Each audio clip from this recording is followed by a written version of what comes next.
Good afternoon. At this time, I'd like to call the September 22nd meeting of the Nash County Board of Commissioners to order.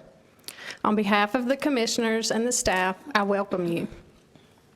Chairman Outlaw is currently away on official county business, and I will be presiding over the meeting today in his absence.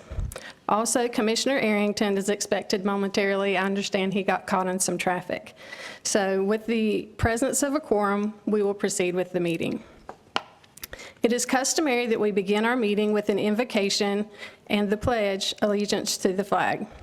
During our time of invocation, you are welcome to stand and join us, or you're welcome to have your own individual prayer, or you may use it for a time of silence.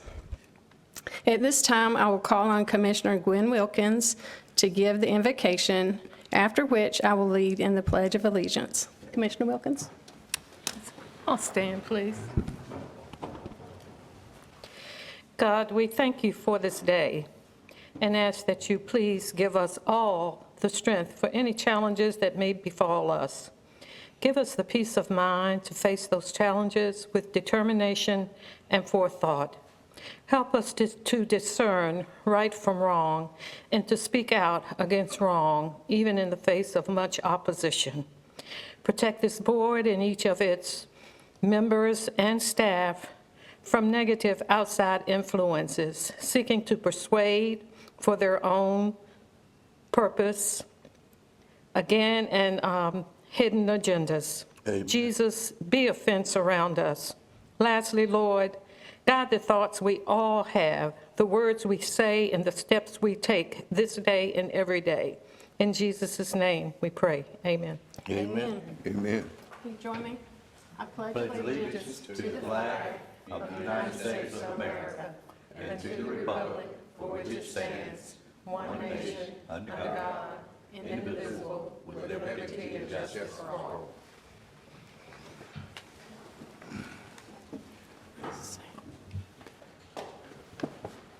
All right, we will now begin with the first item of business.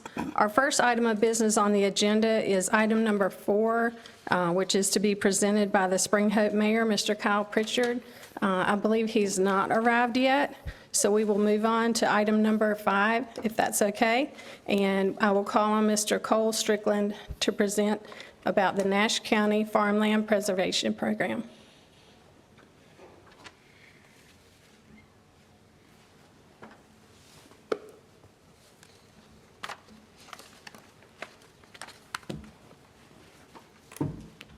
Good afternoon, Commissioners. Good afternoon. Good afternoon. It's certainly a pleasure to be in front of you this afternoon to present to you, especially since the subject matter contains farmland preservation.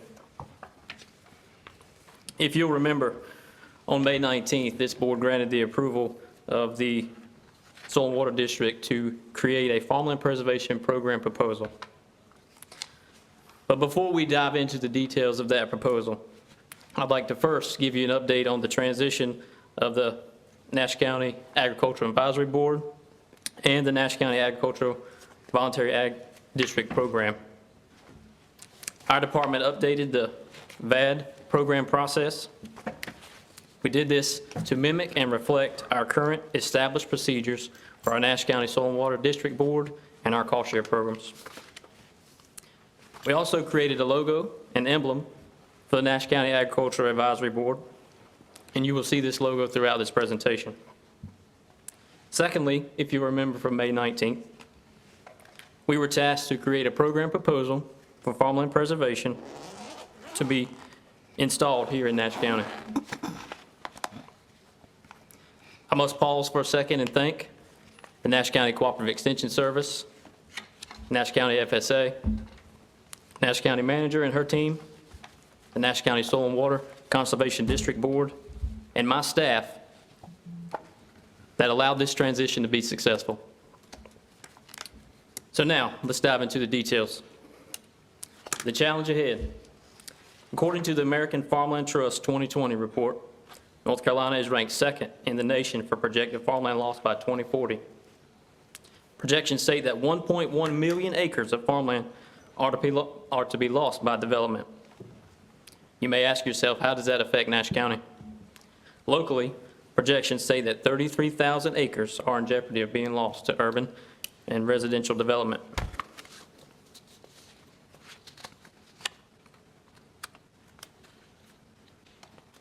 So you've seen the challenge, and we've heard from our public.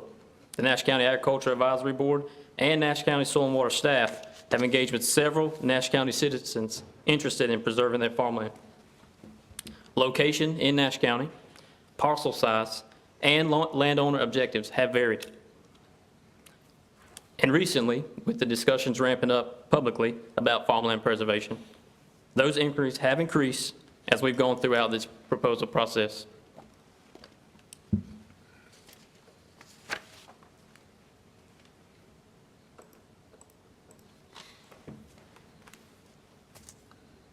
Once again, we heard the challenge, and we've seen the challenge, and we've heard from our citizens. So as we thought about going about this process to create a program, we didn't start with a blank slate. We had some fundamentals that we were able to instill before creating this proposal.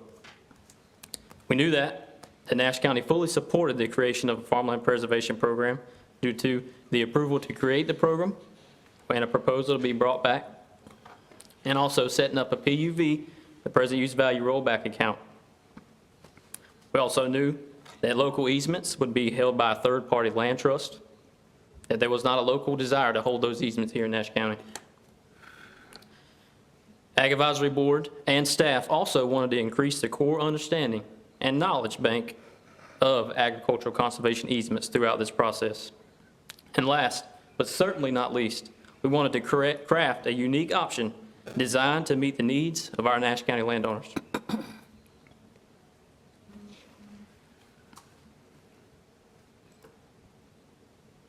You're getting some help now. Oh, Sorry. okay. No, it's fine. So how did we go about this proposal process? Our methodology included holding 4 work sessions with staff and Ag Advisory Board members, with farmland preservation industry leaders. First, we met with Allison Rodriguez and Scott Scholars from NCDA, the Farmland Preservation Division. They spoke to us about the ADFP scoring metrics, the importance of a local match of funding with their program, and how they can support farmland preservation efforts at the local level. I'll pause here for just a moment, and I wanted to mention that on Friday, we were made aware that Nash County was granted 3 grants in the amount of $39,350, $8,500 for VAD sign and ordinance update, $16,000 to update the Nash County agricultural plan, and $14,850 to hold a Nash County cost of community services. Again, that total was $39,350. Our second work session included meeting with Ryan Manning. He's the Conservation Director at Working Lands Trust.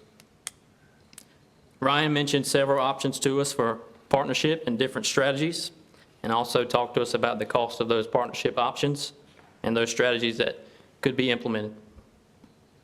Third, we met with Derek Halbert. He's the Executive Director of Tar River Land Conservancy. And this session was specifically focused on our local staff and how that Derek and his team implement a successful easement program. Fourth, we met with Dr. Jeffrey Dorfman. Dr. Dorfman is a professor of agricultural and resource economics at North Carolina State University. Dr. Dorfman spoke to us specifically about balancing development and the preservation of farmland, and how that balance impacts the county's bottom line. Separate from these 4 work sessions, staff and board members met with Chatham and Wake County Soil and Waters staff. Both Chatham and Wake operate successful easement programs, and we wanted to see the different strategies implemented by each district.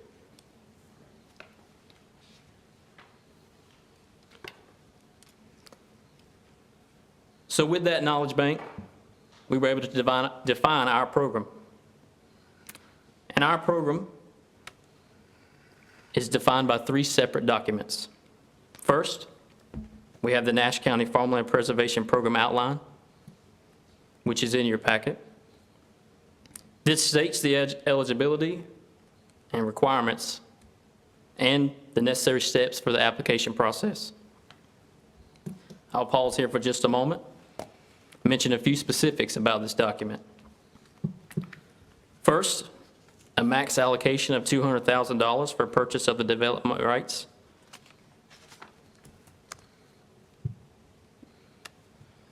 Second, we will hold a third-party right of enforcement, even though we will not be holding the easement here in Nash County.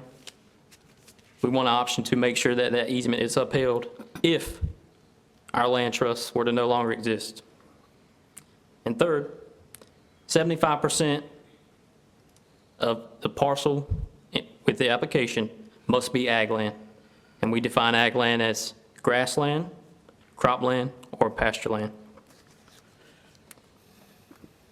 I also want to speak to the process of the application. Landowner will fill out the application, which will then be reviewed by the soil and water staff. At that time, an application ID will be created,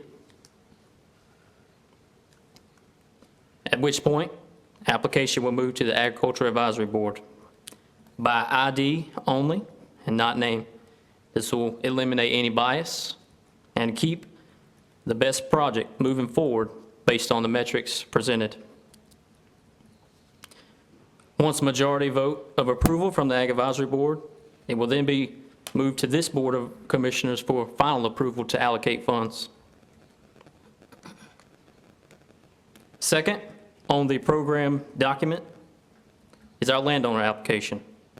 And this application is very thorough and provides the crucial information to execute a precise ranking.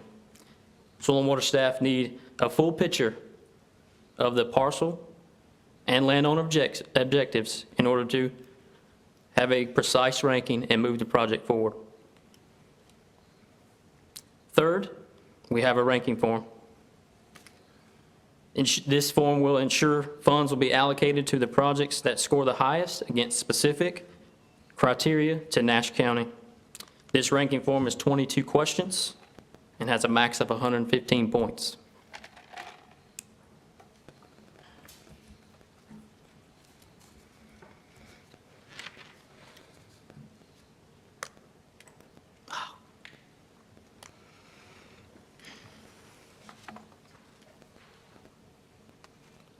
So again, based on our fundamental, we knew that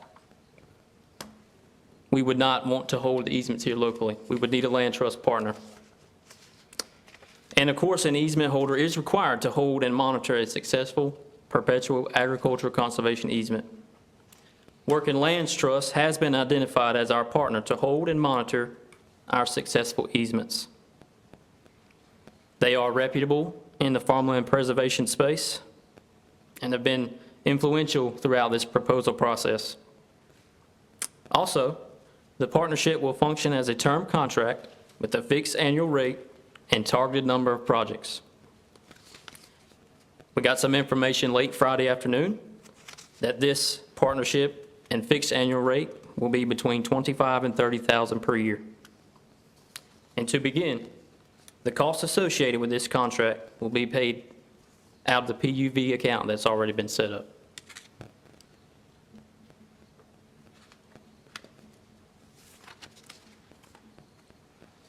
Again, we believe that this enhances Nash County's umbrella of service and that this is an added option to our landowners. The mission of the program is to conserve and protect farmland in Nash County, and with approval, our program will begin January 1st of 2026. Also, as we look to the future, the Nash County Agricultural Advisory Board will host a landowner summit on Friday, January 9th, 2026, to inform, engage, and communicate this new landowner option, hopefully, to Nash County. However, there will be other presentations that day. It will be a full day for our landowners.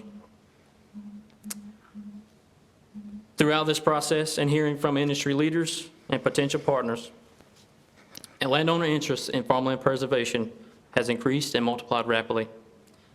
The expectation is that with this solid foundation, Nash County's program will follow suit. And I would also like to mention that we anticipate this program to evolve based on the needs of our landowners. And with that, I will pause for any questions or comments. Commissioners, are there any comments or questions for the presenter? I have some concerns. Yes, ma'am. Did you Cole, I want the landowner option for easements, that's strictly the landowner's decision. They aren't forced to do the easements, is that right? That's right, yes, ma'am. This program would just be an added option in Nash County. Our landowners currently have options throughout the state, but we do not have a local point of contact or program established. Okay, and they can either participate or not? Yes, ma'am. Okay, thank you. Thank you. Thank you, Commissioner Wilkins. Commissioner Belfield? at this point, have you involved any lay people that are not farmers or own farmland? Because we're going to need the public, I believe, for this to be successful, to support the idea. And they're going to need to understand that it's important that we preserve our farmland to produce food and fiber for them to survive. Yes, sir. We feel that the landowner summit that we've already planned and plan to host in early January will be the first step of the education for this program and any other succession plans that our current landowners may have. Again, we will have several presentations that day. And we've also talked to interested parties about farmland preservation already. So to answer your question, I feel like we have involved the public, Yeah. and we'll continue to do so. Yeah, it's a big challenge to all over the whole country.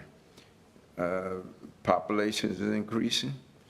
We bringing in industry and it's employing people, and not just local people. It's going to be people moving in, housing demand, and just all that needs to come in this program, understanding, so that the public will support it as well as the farmland and landowners support it. Thank you, Commissioner Belfield. Are there any other comments or discussion for our presenter? No? Okay. Thank you so much, Mr. Strickland. Commissioners, is there any further discussion at this time? All right. Go ahead. Vice Chair, Commissioner. Yes, sir. I would like to call for a motion to vote on approval of this if it pleases the board. Yes, sir. So the recommended action is approval of the Nash County Farmland Preservation Proposal as brought by the Nash County Agricultural Advisory Board and the Nash County Soil and Water Conservation District. Do I hear a motion? I'll make a motion, ma'am. Okay, yes, sir. Commissioner Howell made the motion. Is there a second? Second. Okay, second by Commissioner Belfield. All those in favor, please indicate by saying aye. All opposed indicate by saying no. Okay, the ayes have it, and the motion passes. Thank you so much. Thank you, Commissioners. Okay, next we will move to agenda item number 4, and this is a presentation on flash flooding and a request for a resolution of support brought by Spring Hope Mayor, Mr. Kyle Pritchard.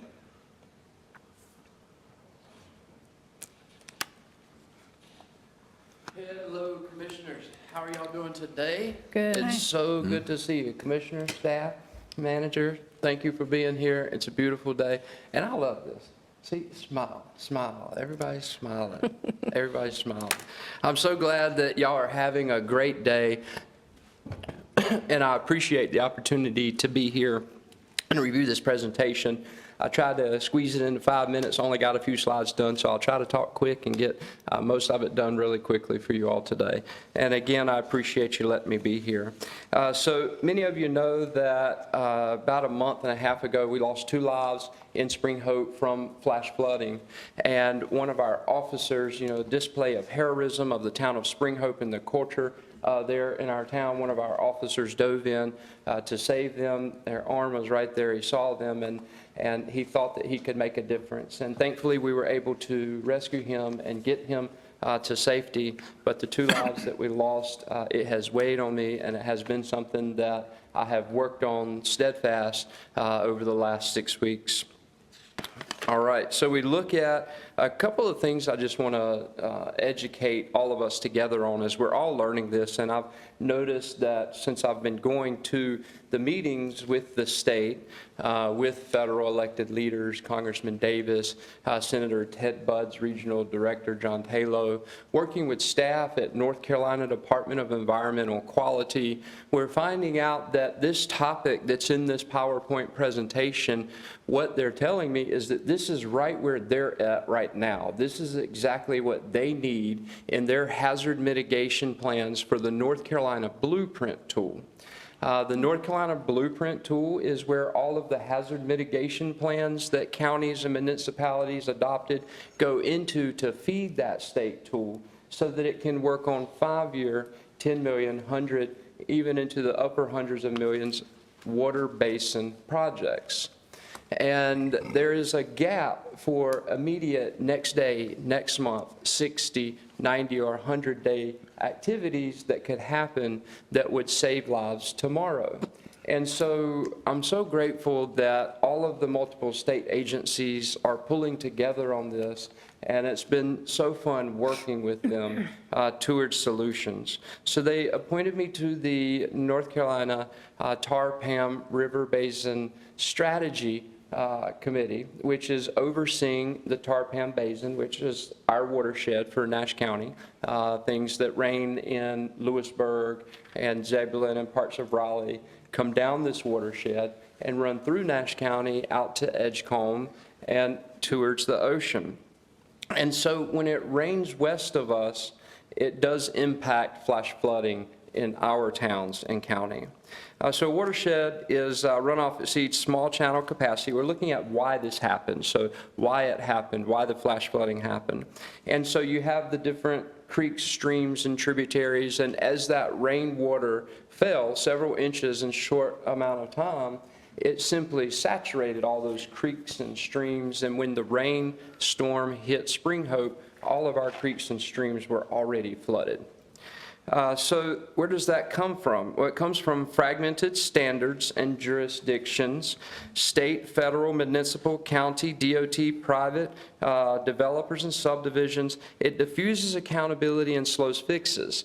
We're not here to say it's anyone's fault. It's not. It's not. There's no way to trace it back to say someone is responsible for this. But we have the opportunity right now to take responsibility of a gap that is in statewide operations, and it's also a gap that's very prevalent in local and small towns and counties as well. Again, because the state agencies have told me that they are just now getting to a point where this is becoming a major topic of discussion with them. So we're right at the critical mass or the peak time for Nash County to be able to lead on this. And so sticking back to this, I'll jump back to leading on that in a minute. But the fragmented agencies, so when I was talking with DEQ, with Stu Brown, he's the director of the North Carolina Blueprint tool, he said, we're even talking to the Department of Corrections so that the resilience, the flood resilience foundations that we're building in DEQ are also in the other agencies within the state government. And so we look at that very second line, fragmented standards. I want you guys to know we've already made progress on defragmenting those standards and starting the communication. So the key thing, we're pulling people to the table.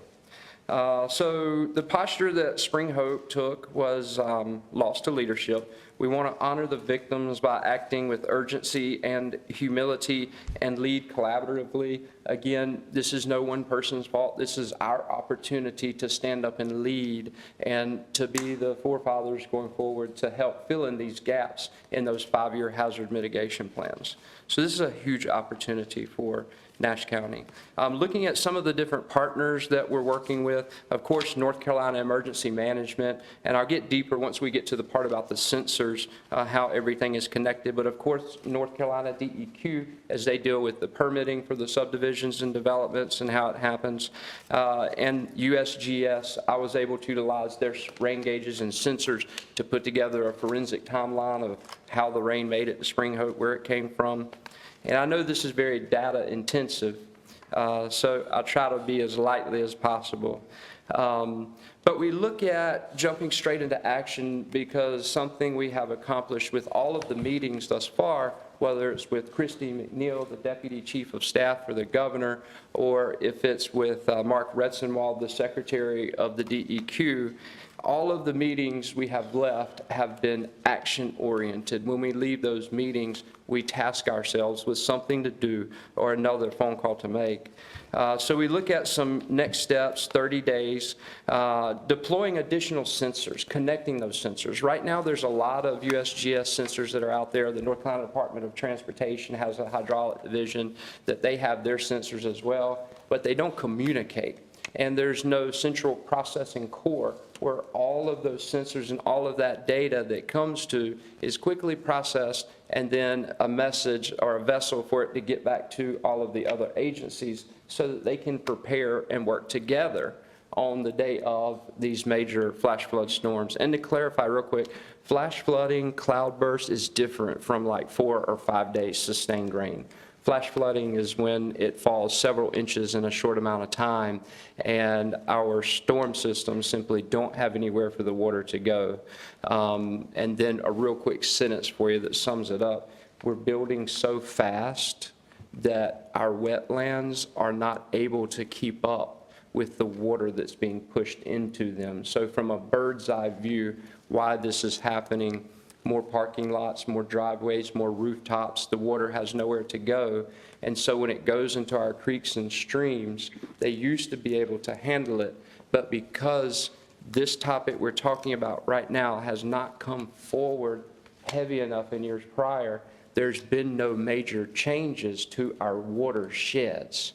So we keep growing, but we're not adjusting our watersheds and helping water get away from roads and life safety hazards. So we look at things we can do in the next 30 days. We can work on that integration with North Carolina Emergency Management Communication Services. We can work on pulling the different sensors and agencies together so that that communication begins to happen. We can, things have already happened, NCDOT. It was so amazing. The very next day, Kim Moore, our regional director, reached out and she said, hey, our guys have already gone out there. We're already looking at our culverts. Our local NCDOT is amazing. They literally the next day they had already gone and checked on their culverts. But working with DOT, they're critical to this as well. Working with local emergency managements, and we pull everyone in. Once we kind of get a lot of this situated on the state level, we can pull everyone back in once we have a very specific plan. But we look at things that we're doing in Spring Hope. You see where we tasked ourselves August 6th to do that rainfall data. I've already pulled all the data, put the forensic together, but then also we talked at our last meeting about doing a hydraulic study to actually learn where the water is coming from intra-subdivision. And so we see some lots are just experiencing flash flooding from themselves inside the subdivisions. And when an engineer is looking at a 2D piece of paper flat on a table, sometimes it's hard for them to visualize how a 20-foot drop or change in elevation from one yard to the next could cause constant flash flooding in that yard and constant erosion washing the yard out. And so that's where it ties back into, we took that real-world data, we went out there, we went back out there with the developer, we got the developer and the builder meet on site, they're coming out to fix the issues. They're more than happy to do that.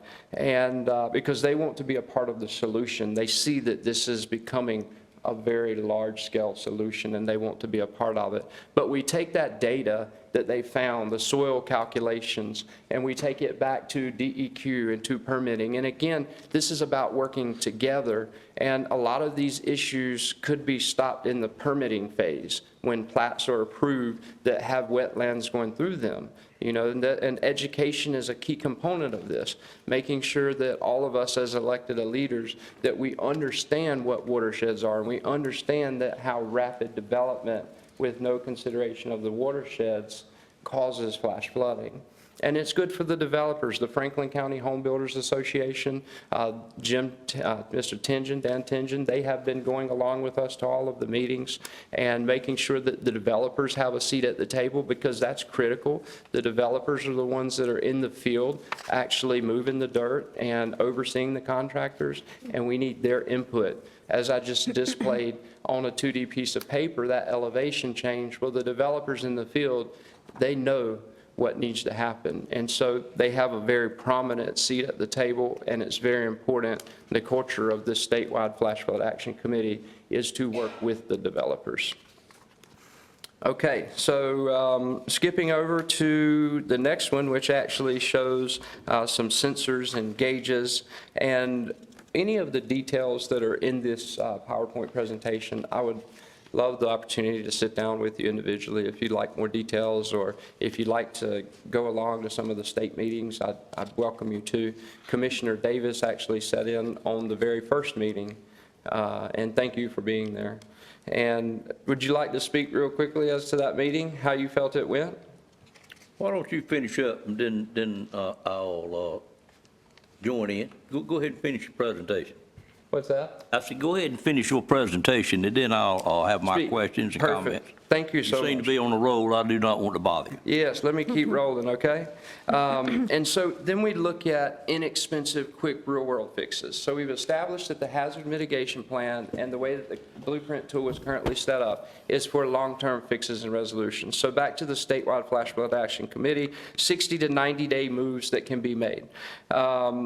H&H screening, examine historical rainfall stream gauge records to determine probable hotspots. So that's what I did for Spring Hope. I went back and I calculated all this data and said, okay, these are the most likely places to flood based off of data. And then we look at real-world conversations. Yes, they are. So we could go through, and the state could help us with this and find out, hey, what are the top 10 places that flash flood in Nash County all the time? What are they? Where are they? And let's start looking at those. Pilot a couple of low water crossing treatments, depth markers, automated gauges, cameras, flashing beacons. And so we see the neighborhoods upstream from us, like Tar River Estates was the specific neighborhood that this storm that flooded down in Spring Hope started, right on our watershed. But something as simple, and it made no sense to me, and a lot of people at the state said the same thing, and it's just because there's division and it's not as connected as it should be. Why isn't there a flashing light at these hot spots where it's most likely to flash flood? It's connected to sensors upstream, and when those sensors rise, it causes the light to flash. And everybody knows when the light flashes that it's a high probability that there is a surge of water that may be coming soon. And these surges of water can happen in just a few minutes. And so something that simple, and they said, Kyle, that's where we're at right now. That's why this is so important. This is exactly where we are and what we are working on too.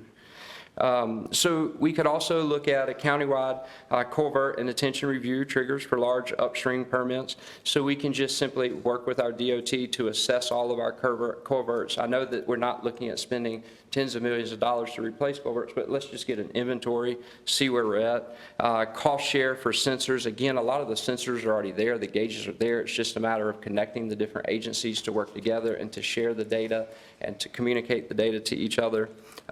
We look at funding, and it was just such a blessing to the statewide Flash Flood Action Committee. Senator Ted Budd's Director John Taylor connected me with Tony McEwen with the American Flood Coalition, and they said, look, when you walk into these meetings with the state, you walk in with confidence because you have funding.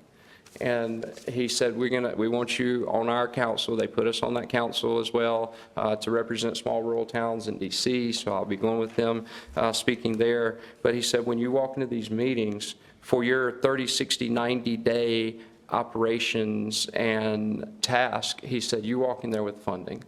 And all of the state is aware of that, and they're so grateful of those partnerships. They've worked with them. Tony McEwen in North Carolina, or excuse me, that Flood Coalition actually funded the North Carolina Blueprint Tool. And it was an $80 million investment. And one of my best friends is actually the co-founder of this Blueprint tool. They worked on it for so many years. And he's currently the rules chairman of the North Carolina House of Representatives, Mr. John Bell. And I appreciate his action on flood for the last decade. He's been working on it from Goldsboro and Kinston. They always flood. And so I'm so grateful. I never thought that someone I've been friends with since 2009, that I'd be working with them on flooding at a state level in the future. And so I'm so grateful that the co-founder of the Blueprint tool, also a top legislator, so the General Assembly is also welcoming this project with open arms and saying the same thing. It's right what we need right now. So we look at, next slide, after this sensor one there, moving right along. The state has had a lot of success with stream restoration programs, and we know that good friend Cole Strickland in the Soil Division, they've gone out and they have cleaned a lot of creeks and streams. You guys do a lot of activity. Y'all are an active county. Okay, y'all do a lot. And that's why I think that Nash County is perfectly poised to lead in this as well, to lead as the leader, because y'all already do so much. And so working now with the state, try to get those funds back to Nash County for those creek and stream cleanouts. And then talk about the rain events. These rainstorms that we're having, they're calling them cloudburst, and it's when the clouds are just so saturated with water and from different changes, whether it's, some people say cloud seeding, some people say climate change, whatever. What's happening is the clouds are literally bursting and dumping all of their water within just a few minutes. It's called cloudburst. And so not only are we dealing with more rapid growth, but we are also dealing with heavier, quicker rain precipitation storms called cloudburst.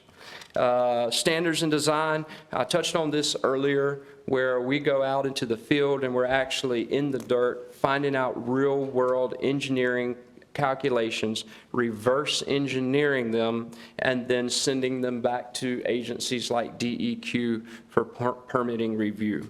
And again, this is all bringing the developers to the table from the beginning. That's important to know. Committee, next slide. We can skip that one.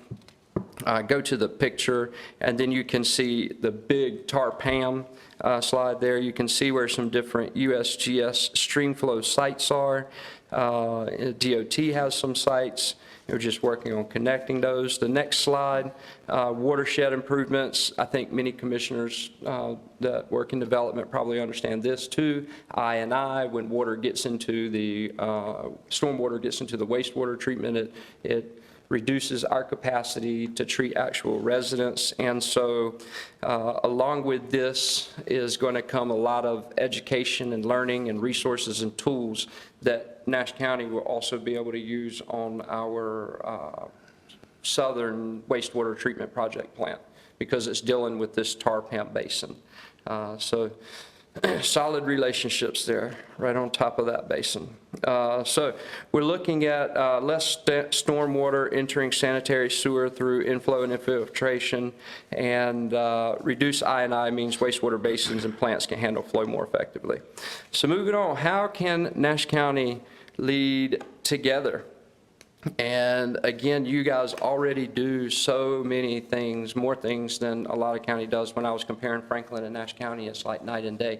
You guys are very focused, okay? Y'all really paying attention to a lot of things, and that made me really happy, and a lot of people really happy. Franklin County needs to learn a lot from you guys.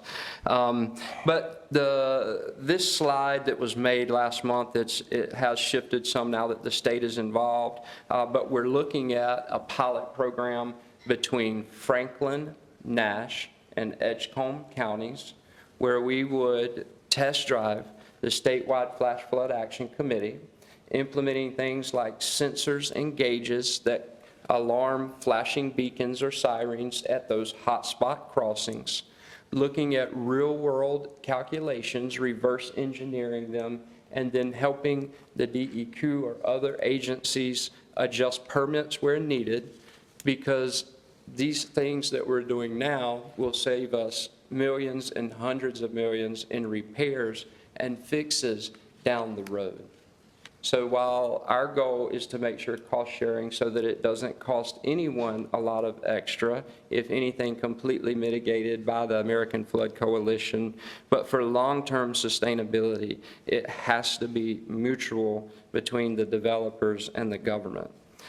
So that pilot program with our 3 counties, going through putting sensors upstream, even all the way down to working on cleaning out some hotspot areas in Rocky Mount that pool water or catch water that's not flowing properly.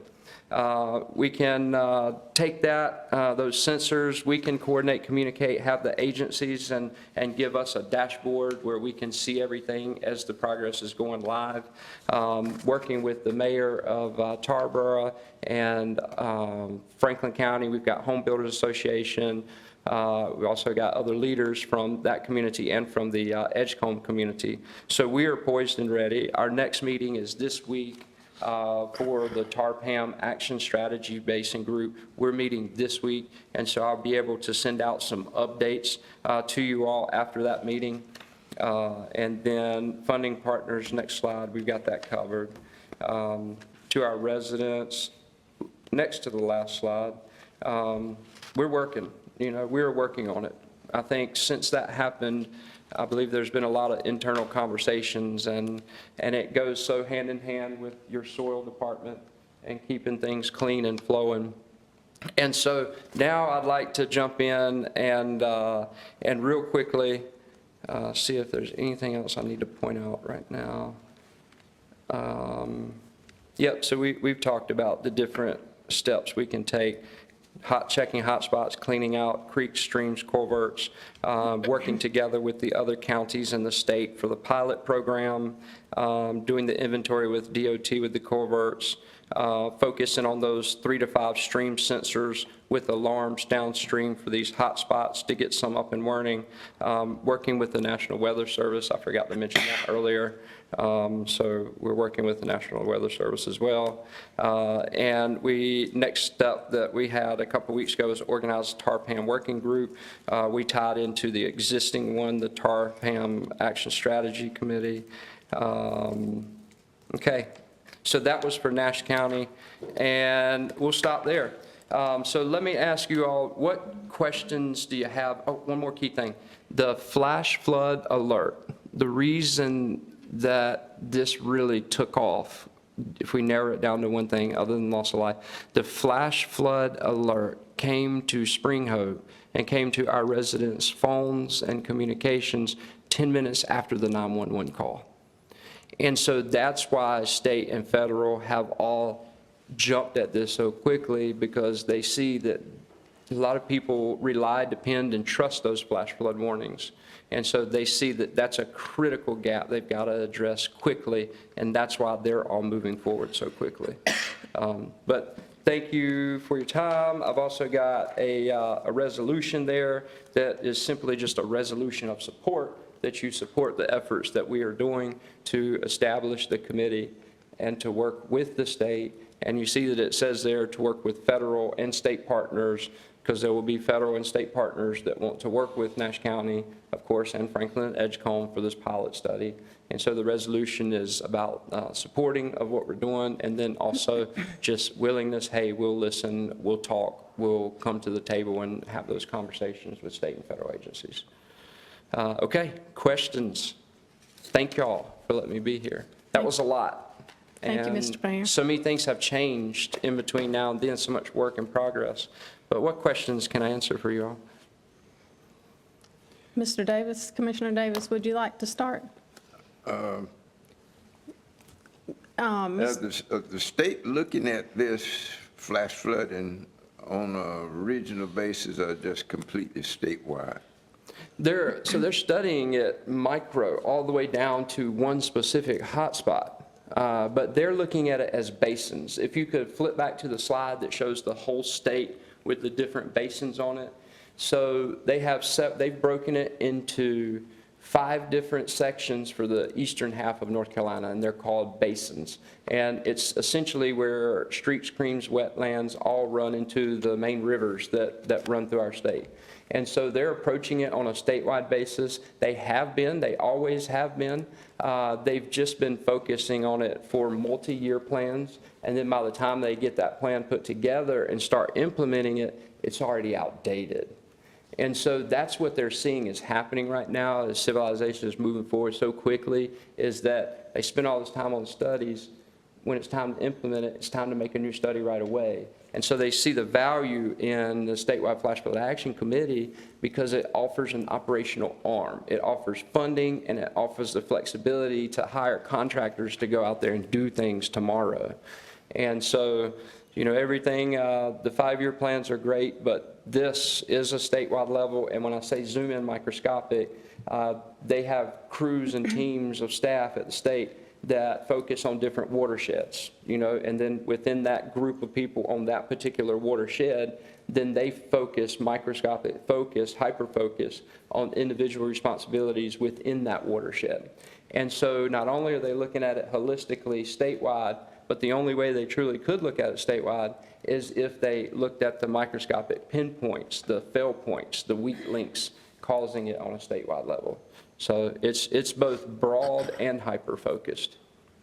Did that answer the question? Yes, because I had in my mind that maybe we ought to look at it from a regional basis where it's more vulnerable that you have flash flooding and flooding. I think he was just making some statements about flooding. He was just making some statements about flooding and flash flooding. Oh, okay. I'm sorry. I thought it was a question. I didn't completely hear you. I have a bad habit of not speaking in the mic, too. Yeah, I was just thinking that on a statewide basis, they need to identify all areas in the state where there's possible flash flooding and flooding. I can remember going way back 1940, Roanoke River. It was, that river had a lot of areas in it, wetland around it, and it flooded. It would spread 6 miles all the way out, and it was really damaging crops. And farmers were losing their crops, cotton, peanuts, corn. And so they put that dam up there, and that was a blessing when they did that. It cut out that flooding where in low land where it was once was flooding. That dam could hold it. That's why I was saying that maybe a regional, looking at where the places are more vulnerable for flash flooding and flooding. Even flash flooding can last 2 or 3 days, and that can do a lot of damage. It can, and yes, it's very defined, like the focus, so that it actually has solid action plans and can accomplish real-world goals quickly. This committee, the Statewide Flash Flood Action Committee, is pretty focused on flash flooding. But the flooding in general, that's a huge scale plan. You can imagine, like with Helene that just went through the mountains. And so there's a whole nother layer of planning and organizational structure that's dealing with that long-term flooding. So again, the blueprint tool, they're working on that. But it's interesting that you mentioned damming it up to save the crops, but that's exactly what we're looking at is, hey, what are some changes we can make today that's going to save us a lot of time, money, effort, and energy in the future? How can we be more efficient today, and how can we be smarter today and protect our future longer so that we can go a longer period of time without having to do it over and over and over again and replan it? And so when you have that long-term planning and then you have an action arm that can take those critical steps along that 5 or 10-year way, it makes it much more possible to save those long-term damages. And talking about farmland, something that we found interesting, and Cole, you may find this interesting as well, but because of that particular situation, that's great. They dammed it up. They diverted the water someone else. A lot of times, landowners would just make ditches through their properties. They would make, of course, they'd make their own ditches and creeks to get the water off of their property. And without knowing it, whenever you channel water that is usually spread out over a 6-mile area, and you channel it down to an 1/8 of a mile creek or little river stream that you built, all that water is rapidly going right down to the next neighborhood. And so there are practices and there are things that we have done, and we thought they were the best at the time. We thought there was no other way. And that's where it's talking about bringing everybody to the table, the developers, the landowners, the farmers. And it's so exciting to see this program that he's putting together, because the information that they come out of that, we will be able to implement some type of a resilience tool in there as well. And so I was really impressed. I was so proud of you when I saw you doing that presentation and what he had going on. Thank you. Great question. Any other questions? Okay, thank you, Commissioner Belfield, for those comments. Are there other commissioners with questions or comments? Yes, sir. I will make a few, Madam Chairman. First of all, I did attend the first meeting, as Kyle said. I left that meeting realizing that meeting, we always refer to a meeting that's on a subject matter at a very high level as about 30,000 feet. This meeting that day was probably more in the 40 to 50,000 square feet. It's where we were flying at. You get your work done at 5,000 feet elevation. So that was a very high-level meeting, a lot of people at the table. And of course, there's no reason why I don't think the county should support this resolution and certainly join in doing what we can do. A couple things you said, Kyle, that bothered me a little bit. You referred a lot to the development community, and the increase in development seemed to be in your mind a lot of the problem, when really that's not a true statement, because the development community has been addressing flooding for the last 20 years, at least. Very intensely the last 15 years. 20 years ago, you didn't ride around our communities and our towns and see ponds where you didn't know why the pond was there. You go anywhere now and you see a pond, whether it's a Walmart, whether it's a Dollar General, it doesn't matter where it's at. And that pond has one purpose. We are required in the development community, whether it's a corner store or above a certain size or a 1,000-home subdivision, we have to meet a pre-discharge rate, which means we have to look at that piece of property in its wooded state, if that's what it was. We have to calculate the rate that water runs off of it. And then when we get through developing that property, we have to leave it where no additional water runs off than what it was in its pre-development state. So we've addressed that problem, and we do a great job of doing that. Nash County is considerably ahead of many counties because our ordinance requires you to look at it all over. We had to meet that criteria all over the whole county. All counties do not have to do that. The only place in Nash County where you may not have to meet that now is some of the smaller towns, because the state regs require municipalities and cities and towns above a certain size to have that stormwater management program in effect, and they have to enforce it. If they do not enforce it on a local level, the state enforces it for them. Like Rocky Mount, for instance, has its own program, and so therefore they enforce it on you. But the county itself has its own program. We have our engineers that are consulting engineers that monitor that for us, check our designs. So I don't think the development community at this point is a big issue in this game. In the past, it has been, and a lot of these problems are caused by past developments that did not have to meet those criteria. But it's a huge problem. We've got to get down and work on it. But we also must understand we will never be able to generate enough regulations to take care of Mother Nature. That's just impossible to do. In the farm community, we know how Mother Nature affects farming. In development community, we know how it affects our developments. But in real life, we also know how it affects it. I hope in this process we will continue to educate our people, whether they're on a walking mode, whether they're on a bicycle, a motorcycle, or a car, that when you see standing water, you don't proceed through it. We still try to have many people that do that. Many of our injuries, many of our deaths are caused by that. So there's got to be an education factor built into what you have and your partners have going on as well. I hope we'll do a good job of that. Can we do better? Certainly we can do better. And when do you start? It's never too early to start. I appreciate your work on this. I hope you'll stay after it. I know you well enough to know you generally don't lay a bone down. You continue to work that bone until you get where you want it to be, and I encourage you to do it. And I hope Nash County will be a partner in this and be glad to support the resolution that you have here, or some facet of it. But that's, Madam Chairman, that's about the way I look at what we have here. Got a lot of work to do. This is just the beginning. Thank you.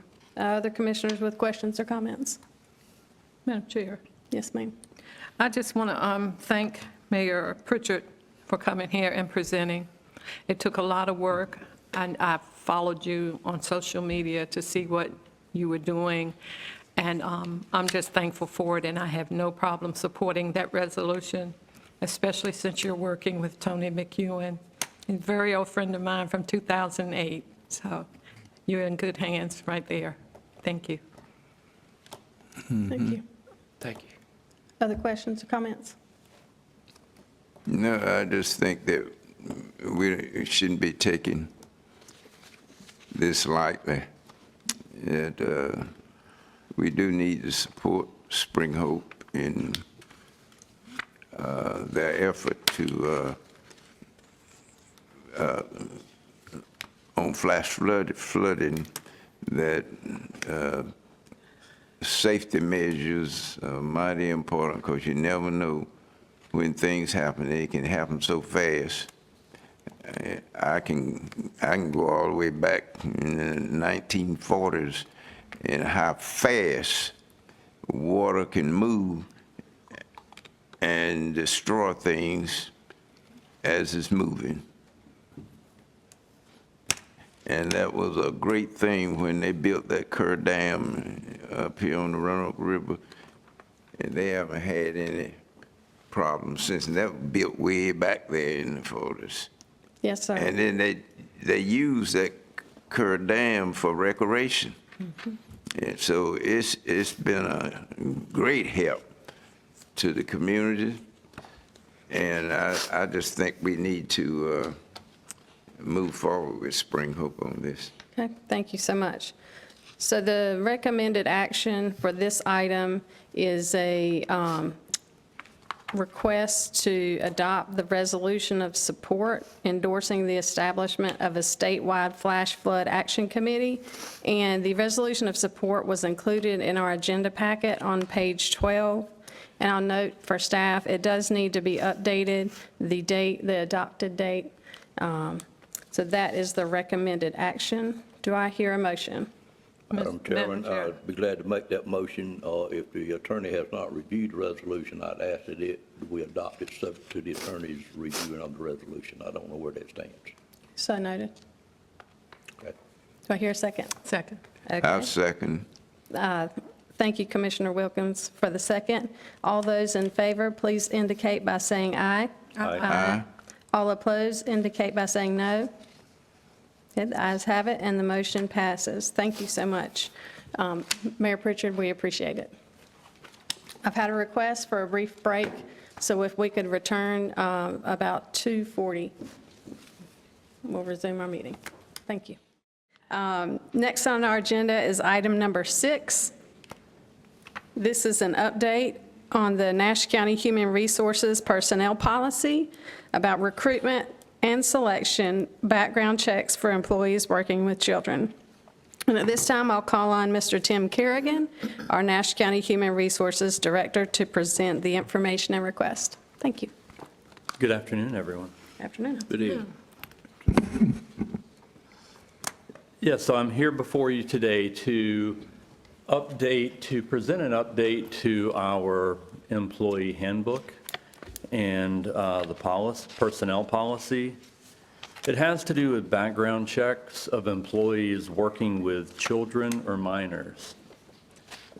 So this action request addresses the recent changes enacted by Session Law 2025-16 to be effective this October 1st, which mandates all counties and cities in North Carolina to conduct criminal history record checks for applicants seeking employment in positions that involve working with children. According to the new statutes, local governing boards are required to ensure that all applicants for these roles undergo a fingerprint-based criminal record check through the North Carolina State Bureau of Investigation. The law highlights the need for counties to review and revise their personnel policies to align with these requirements, as they will apply to any position responsible for supervising, teaching, or caring for individuals under the age of 18. Necessary actions include establishing procedures for submitting criminal history requests to the SBI and ensuring compliance with all legal obligations. This request seeks BOC Board of County Commission approval to move forward with the necessary policy updates and implementation processes to fulfill the new state law requirements efficiently and effectively. We request the board's support in these efforts to maintain the safety and well-being of children in our community through vetting of applicants for relevant positions. And I've prepared a slide here for you. So we will cover an overview of the new law, how the new law impacts Nash County, and of course, questions from the board, as I'm sure you'll have plenty. And I'll be no stranger to some of those same questions, so this is a wonderful opportunity for discussion. It bared out of the Fostering Care in North Carolina Act. It's set to take effect on October 1st, and it brings significant changes to our child welfare system. The goals of the act include strengthening child protection through improved responsiveness, defining key terms more clearly, and family continuity and guardianship assistance. The key amendments modifies the definition of abused juveniles to ensure it aligns with current legal standards regarding sexually violent offenses.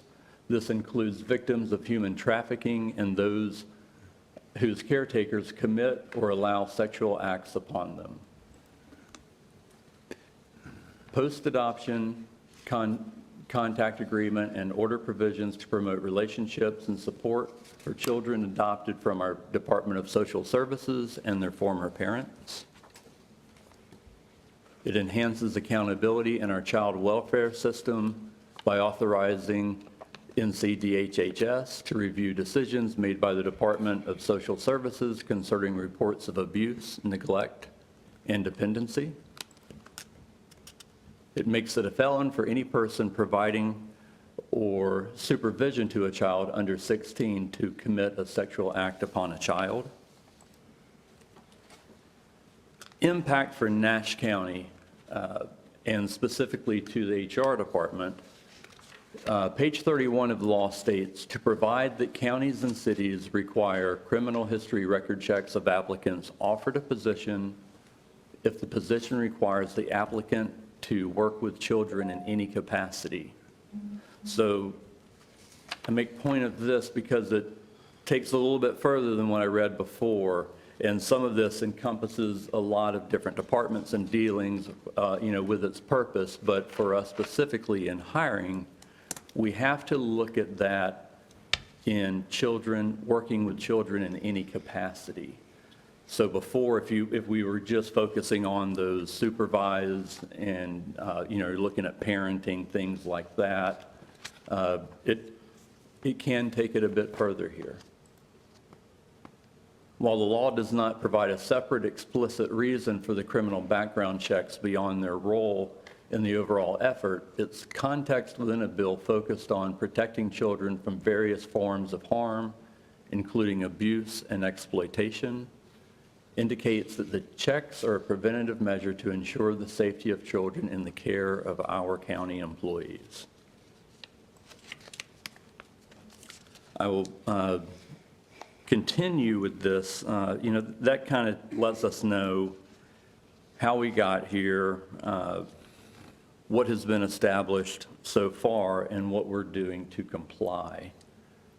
And again, I'm specifically looking at our employees and then our applicants for those positions which we have. Some of the questions come in. So first, it gives us the ability to work with the SBI so that we can go through their training, we sign up with them, we submit application, which I've done, and then we get certified to allow us to go into this process. And then we have a mandate that if we are going to have an employee, that we actually facilitate, that we work through that process to make sure that they are cleared. So one, the ability to do it, the process, and then how do we apply it to our process? So the question comes in, is that in any capacity? That can, obviously there are some departments that you are quite familiar with, Parks and Recreation, that's going to be dealing with children, EMS, Sheriff's Office, so many that DSS. But in reality, so many more instances could occur where we're involved with a child or a minor. So someone who is generally in an office, but they're asked to speak at a school, or they're asked to host someone to come and speak to them here. Might be a stretch, but it is, it could be viewed as working in any capacity with them. So we have identified some of the prime positions that we would be focused on, but I did want to bring that key terminology to you to help get your understanding of any capacity and how you would like for us to proceed. There is a thought that we may go forward and have everyone fingerprint checked, any of our employees. Of course, we wouldn't have to. We could go position by position and identify those, or it gives us the ability to check everyone. We don't have to check everyone. But certainly that is something up for discussion. I will tell you that the guidance on this just came out August 26th or 28th, I do believe, but it was late August from the School of Government with Coates Cannons, and HR departments across the state are having difficulty complying in such short order, also with very little guidance as to how we should implement. There are a few that I've been working with that are on the forefront of it, and much of what I have for you today now, and I'm prepared to be able to answer questions that you might have, is based on a lot of those discussions that I've had with those other counties. I certainly don't expect to have all of the answers, but I do want your questions. As of right now, the estimated financial impact for the remainder of 2026 would be around $3,000. That is an estimate. The new SBI background check costs $38. That is a set fee. Until we start to test it and get those back, I won't be able to tell. What I'll need to identify is, will that new background check replace the one that we currently order? And that, dependent upon position, sometimes we order a lighter model, sometimes a little bit more in-depth model, so it can range in price depending on what we're getting. I do anticipate that this would, I believe, cover most of what we would be doing already, but we would still have the ability, we would continue to keep our other vendor outside of the SBI so that we could do a little bit more in-depth for things that we need. But there are some times that our background checks currently cost $65. So I do anticipate that we would be able to, it wouldn't be an additional $38 for every single one. I don't believe we'll have to continue the same process and then do a duplicate. I believe that it will replace some. But as of right now, I really can't definitively state that. So up to now, I do entertain any questions that you might have. Okay, thank you. Commissioners, what questions do you have? Madam Chairman. Yes, sir. Tim, first of all, with every county in the state having to start this process, what's your feeling on the SBI being available to return these requests in a timely manner, because it already takes us quite a while to get an employee to work, and sometimes we might lose employees because of that. But has that discussion, I know the General Assembly at times, in my dealings with them on the Code Council, have an easy time of passing rules and regulations that sometimes just don't fit in the real world. But what's your take on that one question first? Without a doubt, one of the greatest concerns is hiring time. I have that same fear. So far, what I anticipated to be a real lag in time was my application process of submitting and getting that returned. I have received that already. But the next steps, we can't really enter into until we have this discussion and approval, so I can start ordering them. So I don't know what the turn time is going to be, but it's certainly a fear. My hope is that it's very automated, that the SBI system, once you enter it in, that the computer is going to work its magic, in its database and spit it out quickly. For confidentiality and for process, the reason for me applying and getting set up for it, and I've only done it with myself in our HR office until I learn more, is so that when we will certainly need our Sheriff's Department to do the manual scan of the fingerprinting, it is a digital process, then they submit that to the SBI, then it will search the databases, and then that report comes back to me and only me. So the Sheriff's Department, there would not be a lag there. They facilitate the fingerprinting, and then I'll receive that report. One other thing that I don't know is, once I have that report, what information does it provide? How does it provide it?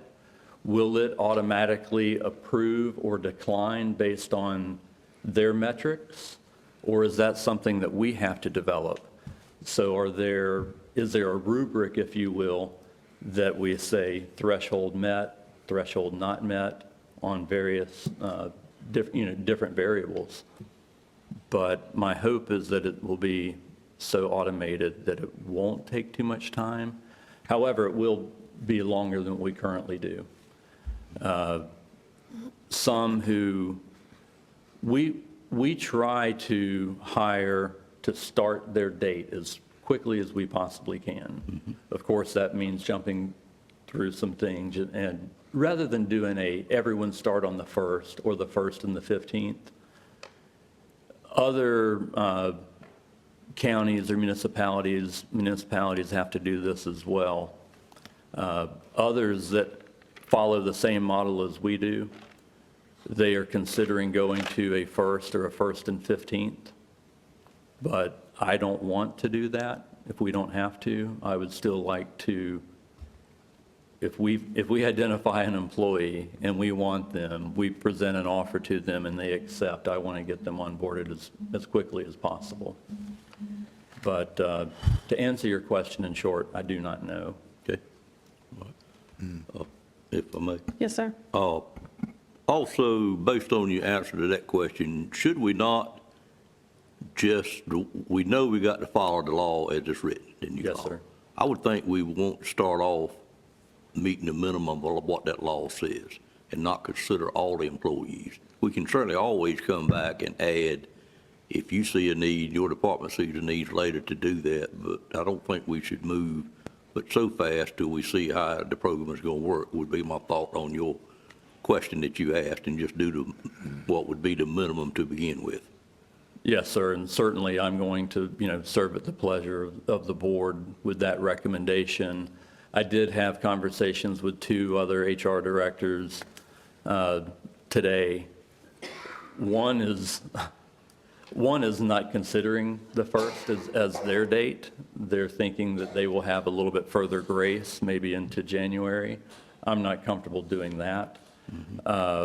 Another was following something of just what you mentioned, of identifying, of reaching out to each of their department heads, having that discussion and identifying groups or individual positions, and then seeing how that process goes, so that those that might not be critical or that they know have very little, they certainly don't have supervisory dealings with students or with minors rather, but it's really how we want to handle that. Again, that is quite gray of any capacity, the way it was termed. One, as you mentioned that and I respond, it made me think of another very important point. This starts with new employees being hired October 1st going forward. So any of the employees that we currently have on staff, we do not have to go back and do the SBI check on them. But the approval that we've asked for does give us the ability to do that should we want to. So certainly that is something, if we chose to, we could delay. So that if we wanted to check our current employees, we could do that, but we don't have to. There again, I think I would start with what you have to do first and then work your way up. That one, I believe, is definitive, certainly, yes, Right, sir. yep. And my last point is, how much additional work is this going to put on our sheriff's department? And has he been brought into the mix knowing this is coming? It's the kind of thing that would show up at our next public safety meeting, I'm sure, if it puts additional work on him. We don't know how much additional work it will be, but in our discussions, we certainly want to make it with as little intrusion upon them as possible. However, that does mean that we need to establish, one of the things I certainly don't want to do is try to schedule appointments all throughout. That takes coordination with the prospective employee, with the HR department, and with the sheriff's office. So one of the things that we have discussed is maybe setting aside 2 hours twice a week so that we could schedule in that time. Another thing that we have discussed is the possibility of, is it possible and would they be willing to train HR staff, perhaps start with myself and one other staffer, so that they would be comfortable for us entering the building, have a process for that, give us access to only that room to be able to roll the fingers. And, but that is only in the planning stages right now, but really looking at anything that we can do to lessen the burden upon them. We do know that it will extend the time frame. It'll be more work on HR. And it's so much up for debate right now, but as you mentioned, it is something that we must do, and we have to figure it out. But we do have some options as to how much we want to take on, especially in the beginning. I certainly think the easiest route would be to do what we must, and then consider after 3 months what that looks like. And then again, going into budget, what that estimate might be for the different options that we could consider going into the new fiscal year. Well, based on your preliminary number for the rest of this year, I don't see the budget being a big issue in doing this. Thank you, ma'am. Yes, sir. Commissioner Arrington. Well, I guess I would start with that first recommendation, adoption of policy update to revise our personnel policy and proceed to require criminal history record check for all applicants for positions that involve working with children. That is the first and foremost is what this is about. So I guess I'm right now not necessarily looking at you hiring a janitor, a gardener, or those positions that they are not necessarily supervising or working with children, that we are going to right now concentrate on first getting those positions of working and supervising children. And also, I guess, establishing, as you would say, that matrix as to what disqualifies a person, what's borderline, and so forth. Yes, sir.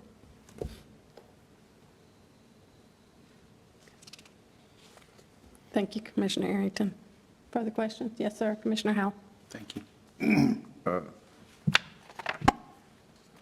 Our current vendor that we use, we set the matrix, I think you referred to it as matrix, meaning the criteria in which we perform the background checks on. We set that currently. The new proposed law, the SBI, did they set that criteria or matrix, or do we have any, was that unknown, I guess? That is still unknown, yes, sir.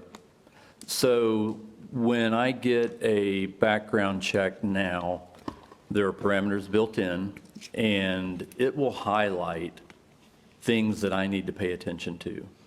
So it will say, trigger, here's what you're looking at, investigate further.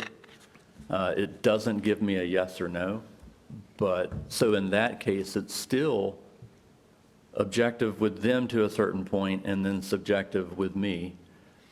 Generally, that sparks a conversation with the department head to go into a little bit further about why that has been highlighted and to address if that is a concern. Sometimes those will need to involve the county manager in that, but without going into great detail, there are some things that we know are an absolute no. So, but today our vendor sends the applicant notification of what those findings are as well. That is correct. Is the SBI going to be sending that notification to those applicants as well? That we don't know either. So similar to, I believe what you're speaking of is similar to like a drug test. If we have a pre-employment drug screening, we may not, if there is a questionable result, I won't get that right away. And it might look as if it hasn't been processed or there's a hangup of some sort, but actually the hangup is that by confidentiality laws, they have to contact the donor first and give them an opportunity to explain themselves or to go through a second test. They might go with the backup sample first, and then if they appeal, they might have to go to a new test. But, so those we've worked with for quite some time, and we're pretty good with that. There's a system built in place. Here, we don't know. And our current vendor does a nationwide search. Do we know whether the SBI background check is going to be a nationwide or just a state? My understanding is it will be nationwide, state, and local. That all of that information is into the SBI's collection of information. I definitely concur with the other commissioners' comments. I think there's so much unknown on this that we probably need to do what we need to do to meet the standards and requirements. Yeah. But I do think we need to, once we get more information, it needs to be circled back and brought back to the commissioner, because I think maybe if it is something that can replace the other background check, because our current background check process is only done when they're onboarded, correct? Yes, sir. So, because I have concerns, even though we may meet the criteria or the standards, we still have individuals going to be working with children that may not have had a background check in multiple years. And if I understand it correctly, a lot of times, unless the employee would self-report, we have no knowledge whether that crime's been committed or not. Is that correct? It's most likely true.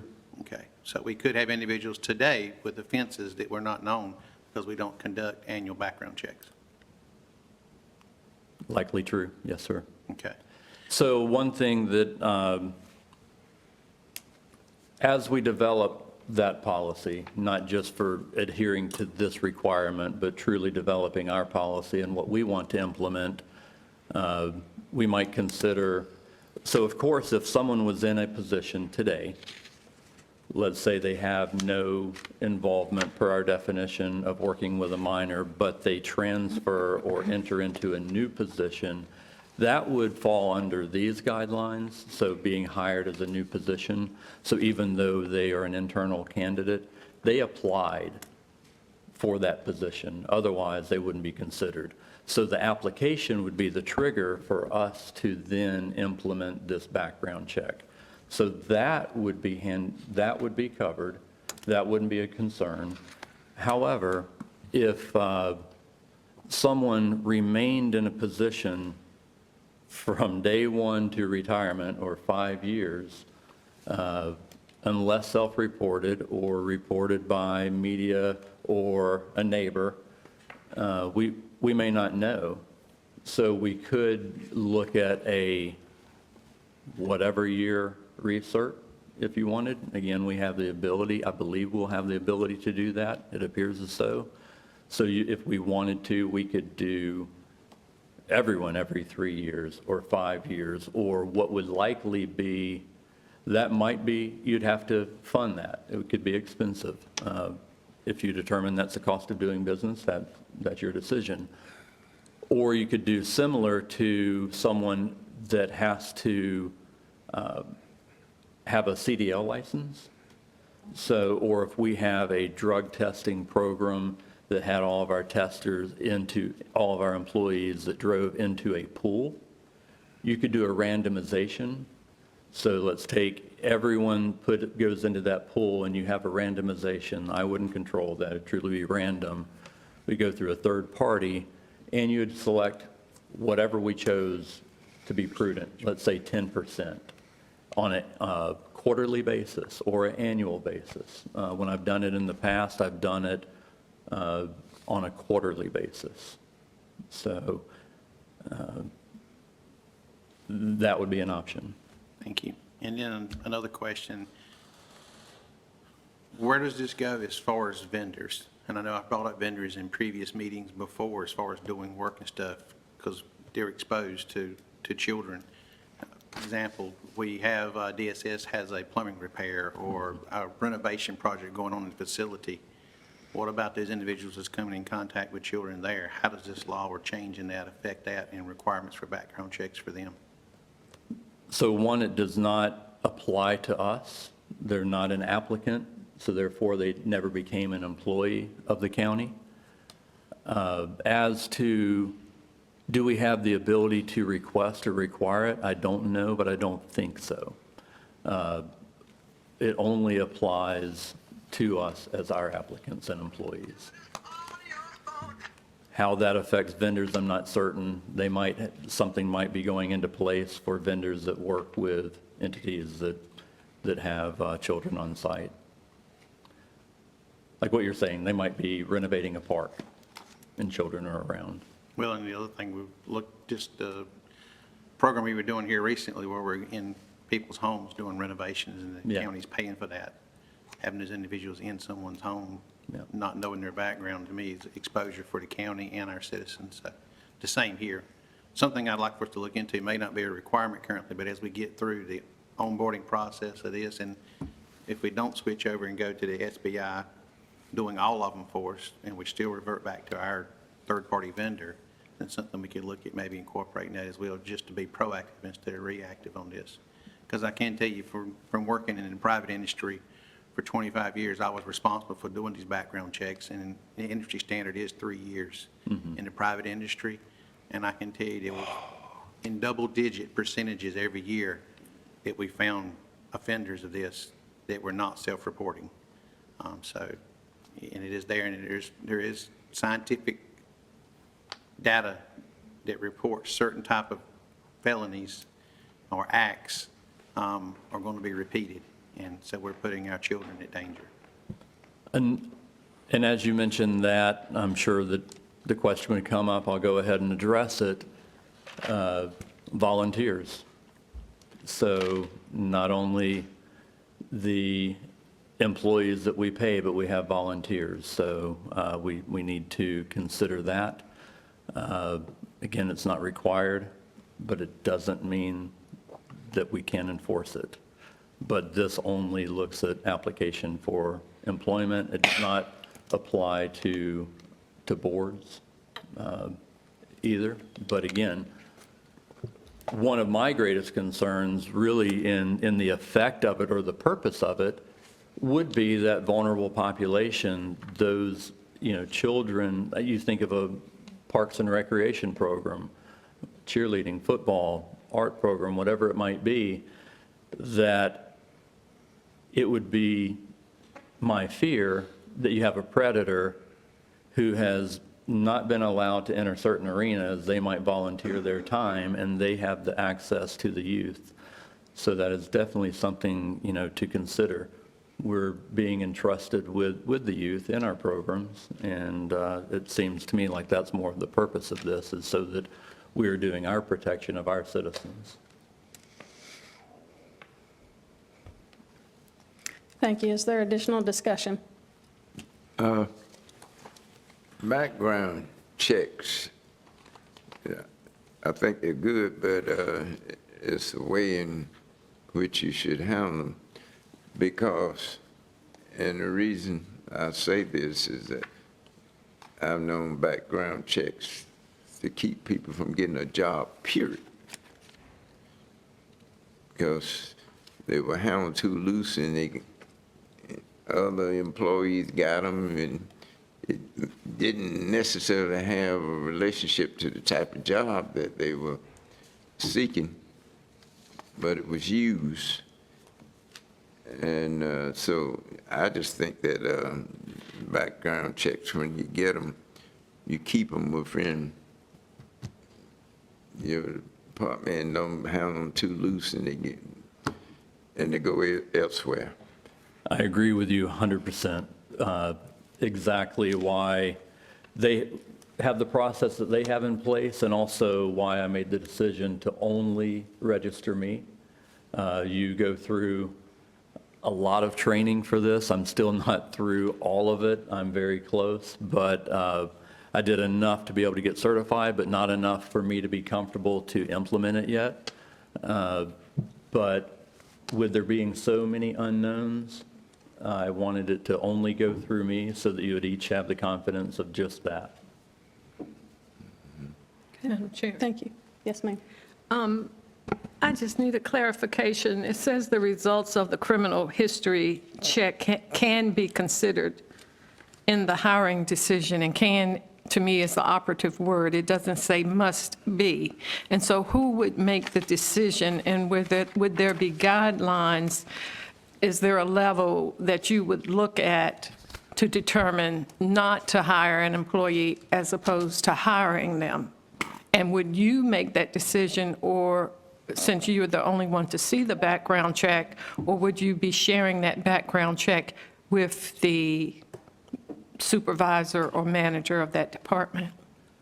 I would hope that there will be enough guidance that when we receive that background check from the SBI, that they will be able to make that determination, that we wouldn't have to develop our own process or rubric. In the event that they do not provide that, I will likely be working closely with our county attorney and vetting that. So when I see flags or triggers, I would be working with him first.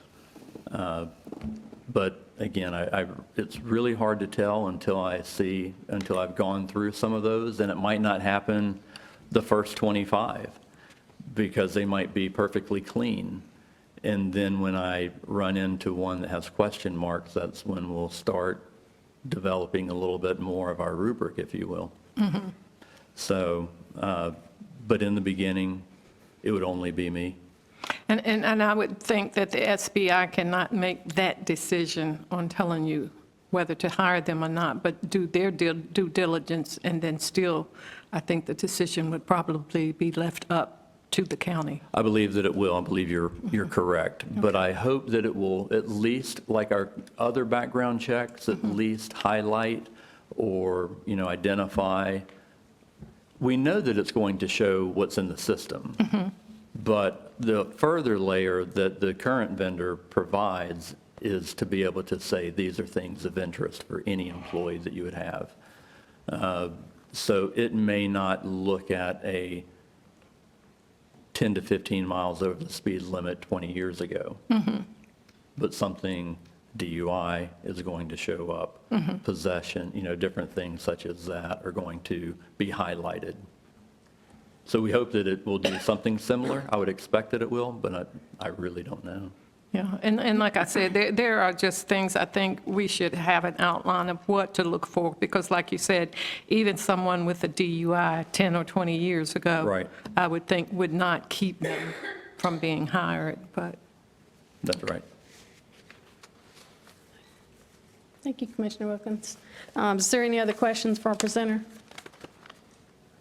If not, is there any other discussion amongst the board or questions of the manager or staff regarding this item? Okay. The recommended action is to approve the implementation of the new criminal history record check requirements as mandated by State Law 2025-16, effective October 1st. The request includes the following actions: adoption of policy updates, SBI coordination, training and communication, review of position descriptions, compliance monitoring, and to authorize the county manager to identify and appropriate funds for the new requirement. Is that correct, Mr. Carey? Yes, ma'am. Okay, thank you. Do I hear a motion to approve?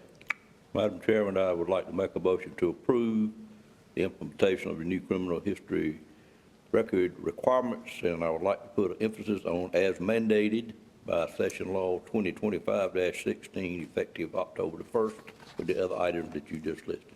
Okay, so noted. Is there a second? Second. Okay. Second by Commissioner Howell. All in favor, please indicate by saying aye. Aye. All opposed, indicate by saying no. Motion passes. Thank you. Thank you all. I know this was a difficult one and a lot of information, and like I said, I would have some of the same questions that you do, and I will be reporting back to you as requested by yourselves or the county manager to follow up on that as we learn more. Thank you. Thank you so much. And Board, I'd like to thank you. I think that was very positive discussion. Next is item number 7, Community Development Block Grant. We'll call on Emily Moore, the Grants and Intergovernmental Relations Director. Good afternoon. Good evening. Good. Nash County was awarded $900,000 of Community Development Block Grant Coronavirus CDBG CV funds to expand public services and improve public facilities as part of the response to and recovery from the coronavirus pandemic, and $750,000 of Community Development Block Grant CDBG ED funds, which is economic development, to allow for the creation of 100 new jobs, 60% of which were filled by persons of low to moderate income. CDBG grants require updated authorizing resolutions. Approving these authorizing resolutions will allow us to resume and/or continue financial business with the North Carolina Department of Commerce on the projects. So these are routine paperwork that we update periodically.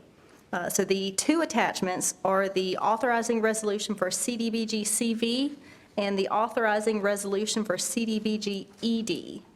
And the recommendation would be to approve the CDBG authorizing resolutions. Thank you. Commissioners, are there any questions or discussions? Madam Chair. Yes, ma'am.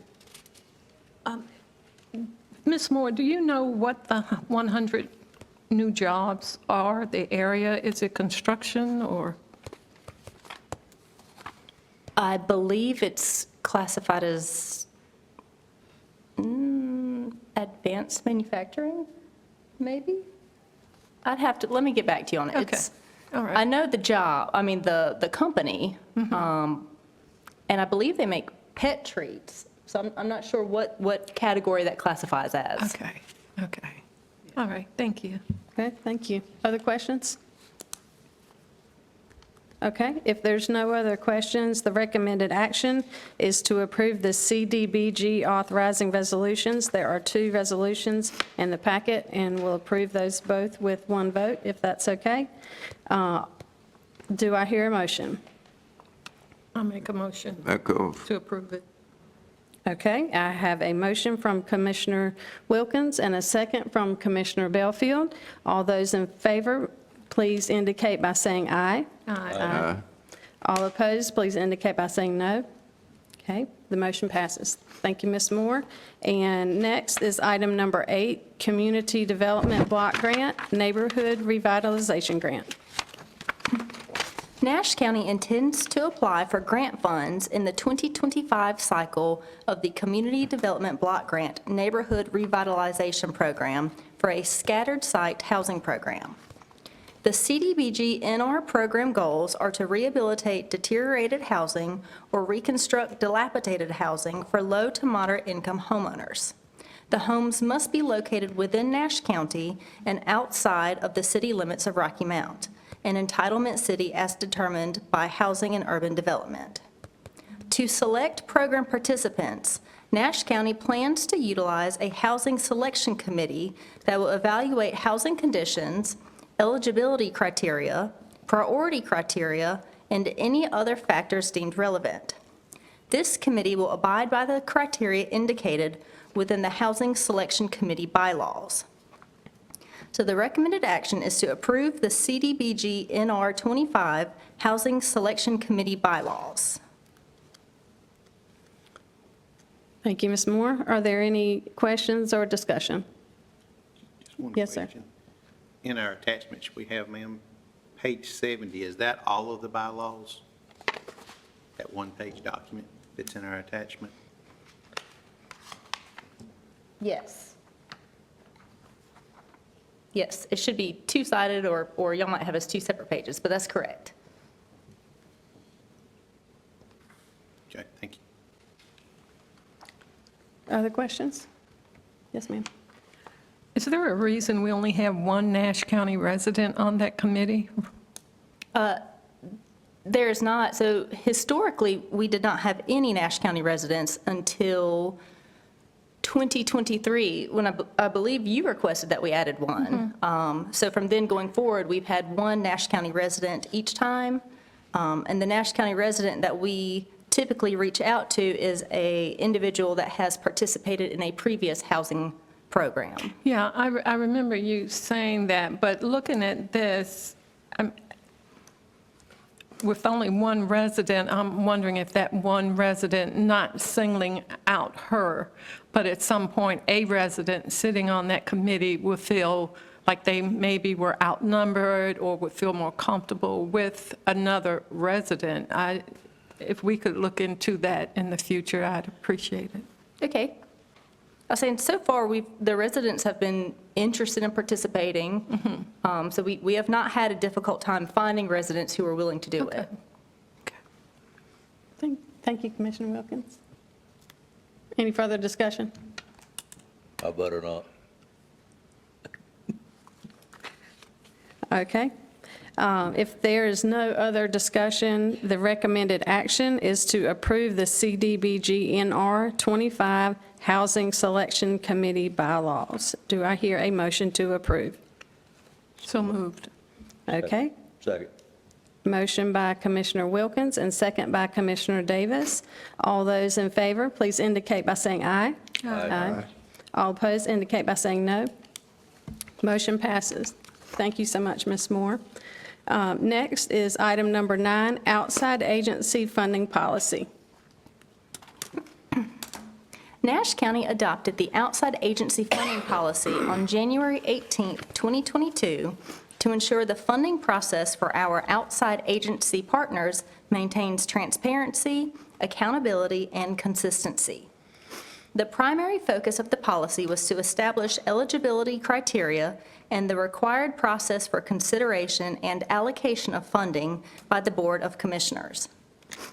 Following the fiscal year 26 budget work session, an adjustment was requested by the board to Section 2.0, outside agency eligibility criteria of the policy. In consideration of the request, an amendment has been drafted to include a 9th subsection as follows. Outside agencies must have a physical address in Nash County or within the city limits of Rocky Mount. Additionally, for Section 3.0, funding application procedure, 2 amendments have been drafted to provide clarity and include priority funding areas. Outside agency funding is awarded through a competitive grant process. Applications will be reviewed based on established criteria and is not guaranteed. As set forth by the Board of Commissioners, the priority funding areas are education, housing, workforce development, health and safety, and arts. Based on feedback regarding the selection criteria following the budget work session, proposed changes have been made to a scoring rubric that will be utilized by the Outside Agency Funding Committee. So a draft of the proposed rubric was placed in each of your chairs prior to the meeting today. And if it pleases the board, then I would like to review the rubric as well as the definitions that go along with it. Please go ahead. So for the scoring rubric, we have 6 categories: community need and alignment, program impact and outcomes, cost per unit, organizational capacity and accountability, equity and accessibility, and collaboration and partnerships. And as you see on the rubric, there's a brief description on there. Each of these would be scored 1 through 3, but some of the categories are weighted heavier than others. So for the first category, community need and alignment, this would look at how well the program addresses a documented community need or priority. This one would be weighted with 2 times the points. Program impact and outcomes. This is looking at evidence of measurable results or outcomes for clients, including historical program data and unduplicated number of Nash County clients to be served with the specific program. This one also carries 2 times the weight. Cost per unit. How cost-effective the program is based on the total program budget and the number of clients served. This one is weighted at 1.5. Organizational capacity and accountability. This looks at staff qualifications, organizational size, financial stability, governance, and accountability mechanisms. This one is also weighted at 1.5. The 5th category is equity and accessibility. Does the program demonstrate efforts to reduce barriers, such as language, transportation, disability, and affordability? This one carries 1 time weight. And finally, collaboration and partnerships. Does the applicant collaborate with other agencies or leverage additional resources? And this one also carries one-time weight.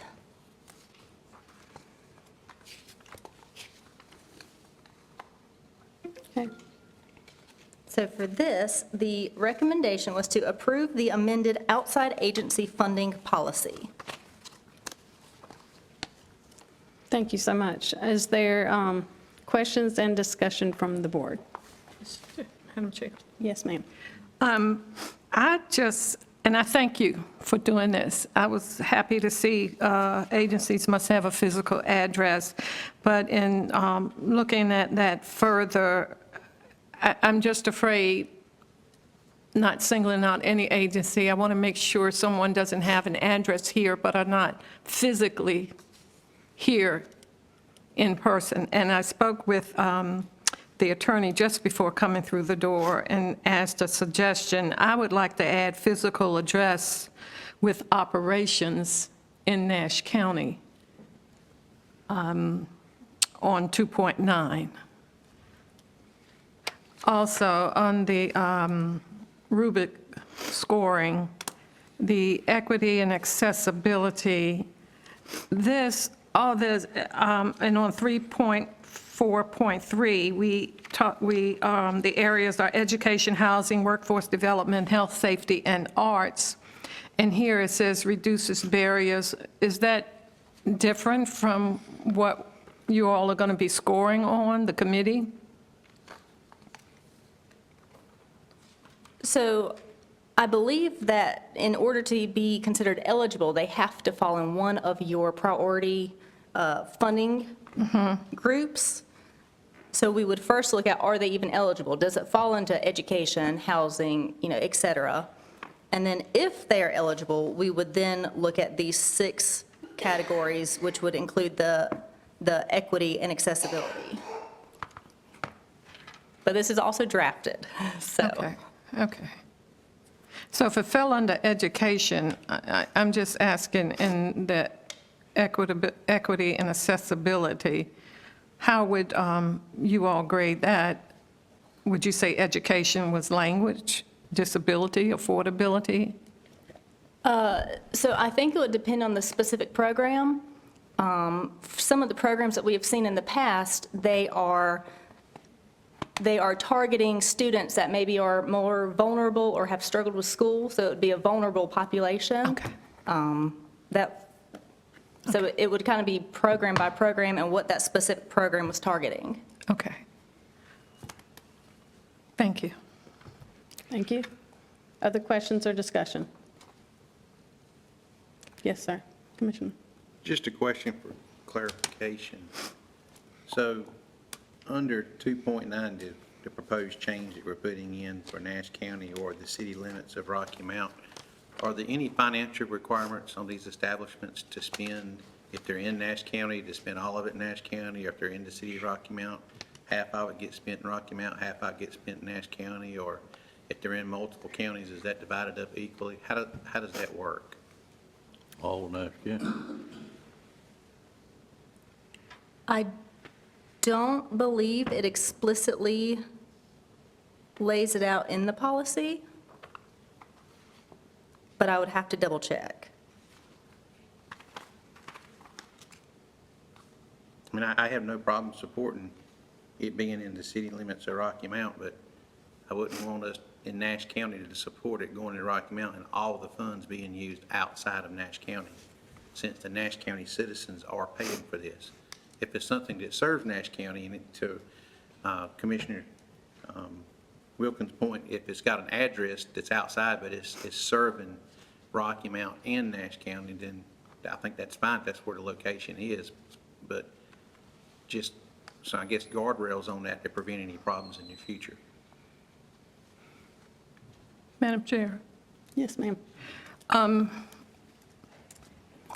Speaking on what Commissioner Howell said, Commissioner Howell didn't have a problem sending $10,000 to Wilson, another county. So I'm just saying Rocky Mount is considered one city, whether Edgecombe, city of Rocky Mount, I'm not talking about Tarboro in the county, but Edgecombe, the city of Rocky Mount, in the city of Rocky Mount, Nash in the city of Rocky Mount. When something is spent, Nash students go maybe to Downey's Partnership for help.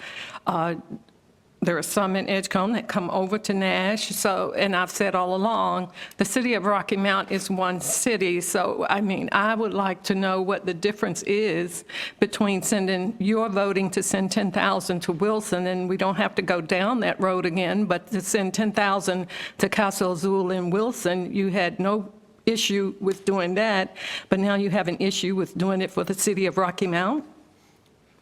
If I may, Madam Chair. Yes, sir. So I believe other commissioners on this previously stated as well that even though the other organization was in Wilson County, they did service citizens in Nash County. And again, I have no problem with the unit or the facility being in Rocky Mount and serving those in the city of Rocky Mount, as indicated in the proposal here. However, I just think there should be guardrails put to where not all the funding is spent one way or the other, just so that it's being fair and equitable to the citizens of Nash County. And I'll give another example of that, just like our TDA board. The funds and taxes that are collected in Nash County stays in Nash County. The ones that are in Rocky Mount goes to Rocky Mount. So I'm not being unfair when I make that, since the citizens of Nash County are the ones paying for this. And I'm not saying that it can't go. I agree it should. Just put guardrails and make it fair and equitable for all. Thank you very much.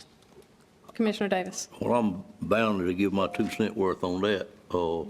I do think the intent is that Nash County nonprofit funding goes to Nash County residents and not to counties residents of another county. Certainly, I think what we're targeting is United Christ Ministries, and they have a facility in Edgecombe County. But us funding that is funded on the behalf of those citizens that utilize that live in Nash County.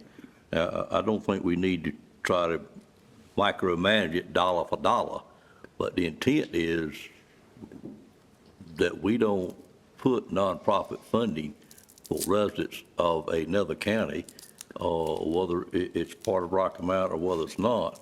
And in these cases, the other county puts money in there for their residents as well, in these two entities. So,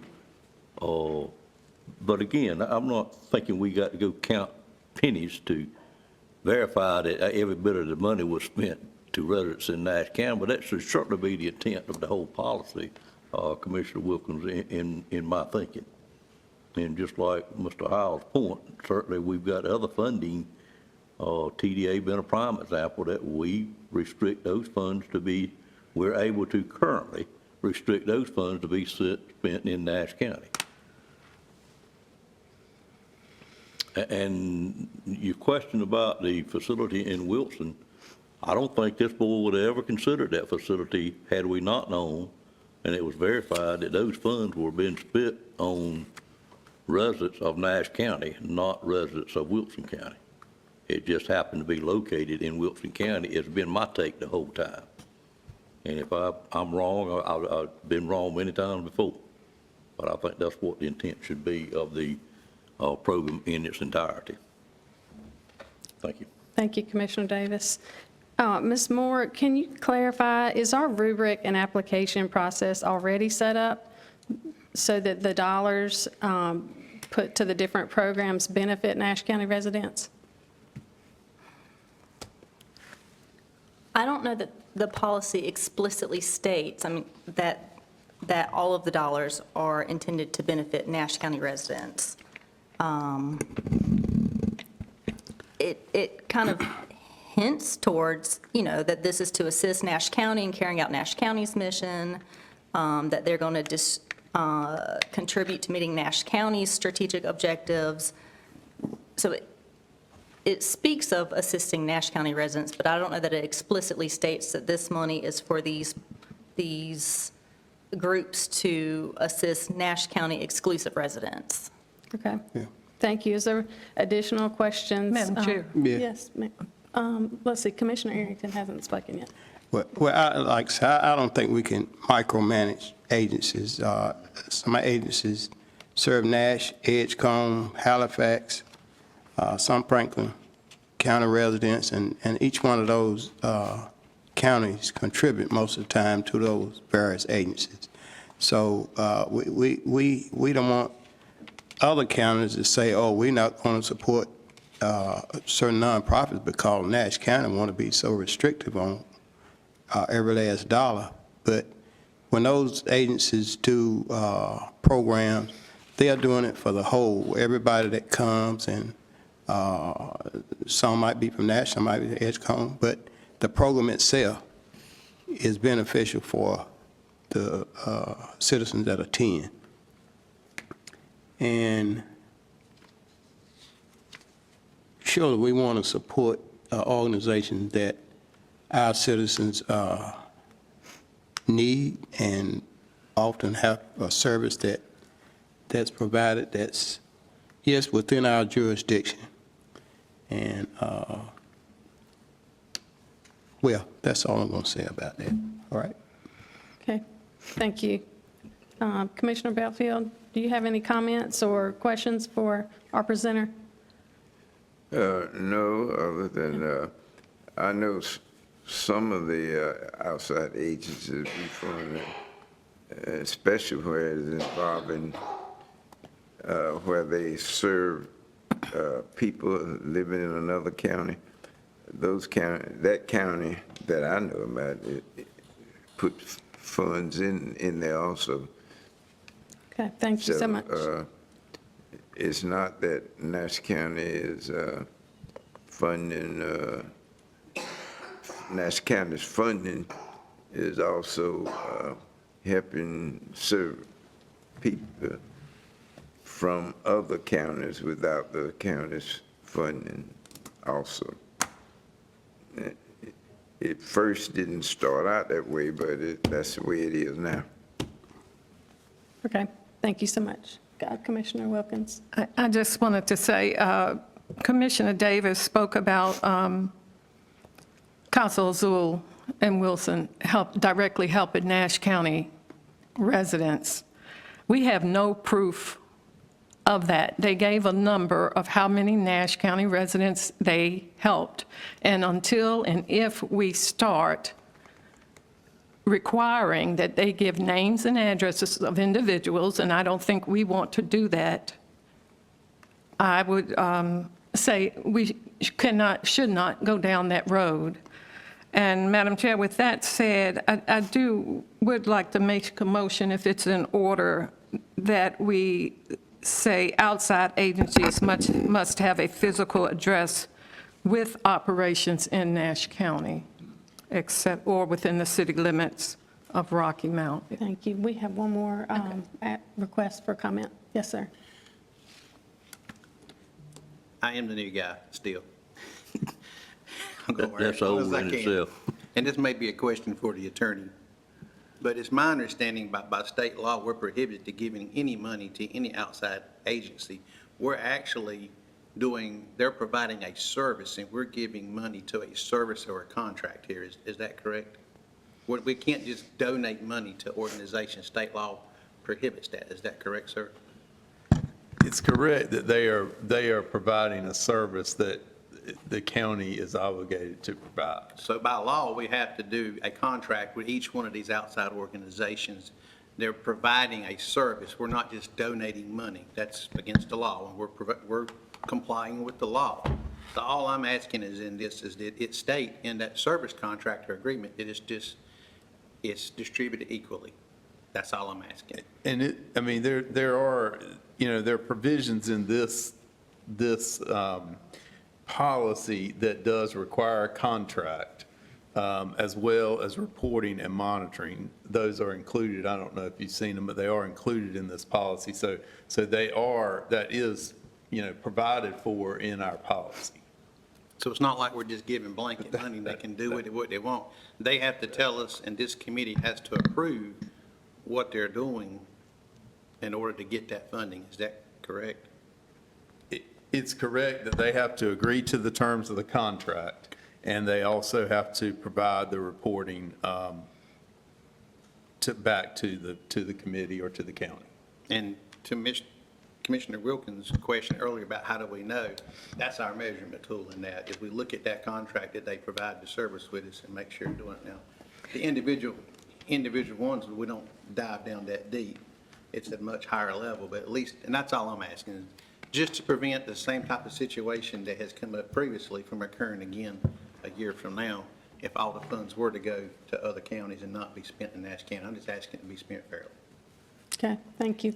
There's, I'm just saying, though, and I understand what you're saying, but still, until anyone can sign the contract, but until and if we still don't have names of who they helped and whatnot. There were a number of times I went to that particular agency in Wilson during the day, in the morning, midday, no one was there. That's all I'm saying. There has to be some accountability somewhere. If we're going to trust our funds there, then due diligence needs to be done. And like I said, I don't think we want to go down the road of naming who they helped. okay, unless there's additional discussion, we do have a motion on the floor. And Commissioner Wilkins, would you like to restate your motion? I just ask that we add physical address with operations. With operations in Nash County or within the city limits of Rocky Mount. Okay, thank you. So the motion on the floor, along with the recommendation by staff, would be to approve the amended outside agency funding policy and incorporate the language in Section 2.9. Outside agencies must have a physical address with operations in Nash County or within the city limits of Rocky Mount. We'll take that in the form of a motion made by Commissioner Wilkins. Is there a second? I didn't understand that part, what you say about Rocky Mount. On your item 9 page, at section 2.9, so right now, the wording says outside agencies must have a physical address in Nash County or within the city limits of Rocky Mount. Commissioner Wilkins would like to add that they must have a physical address with operations in Nash County or within the city limits of Rocky Mount. Madam Chair, I'll be glad to second the motion with further discussion at that point. Okay. Do I take that as a second? Yes, ma'am. Okay. At this time, I'd like to hear any discussion on the motion. My further discussion on it is, I had agreed to this change in our policy, and I support this change in our policy.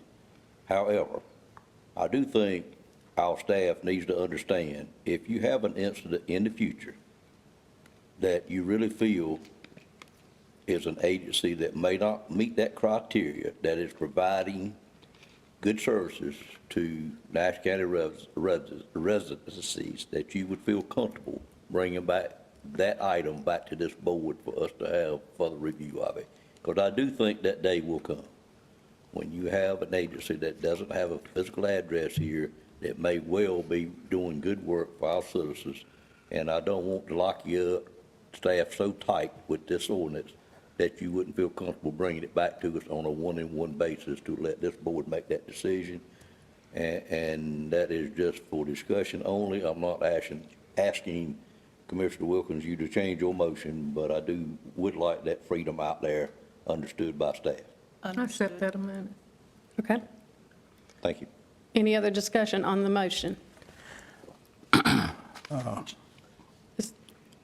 I thought, Well, in that case, what it does is it ties the hand of the people who are, once we do this, people who are servicing Nash County citizens that don't have a physical address, it will be no need to apply, because that's basically what our policy say.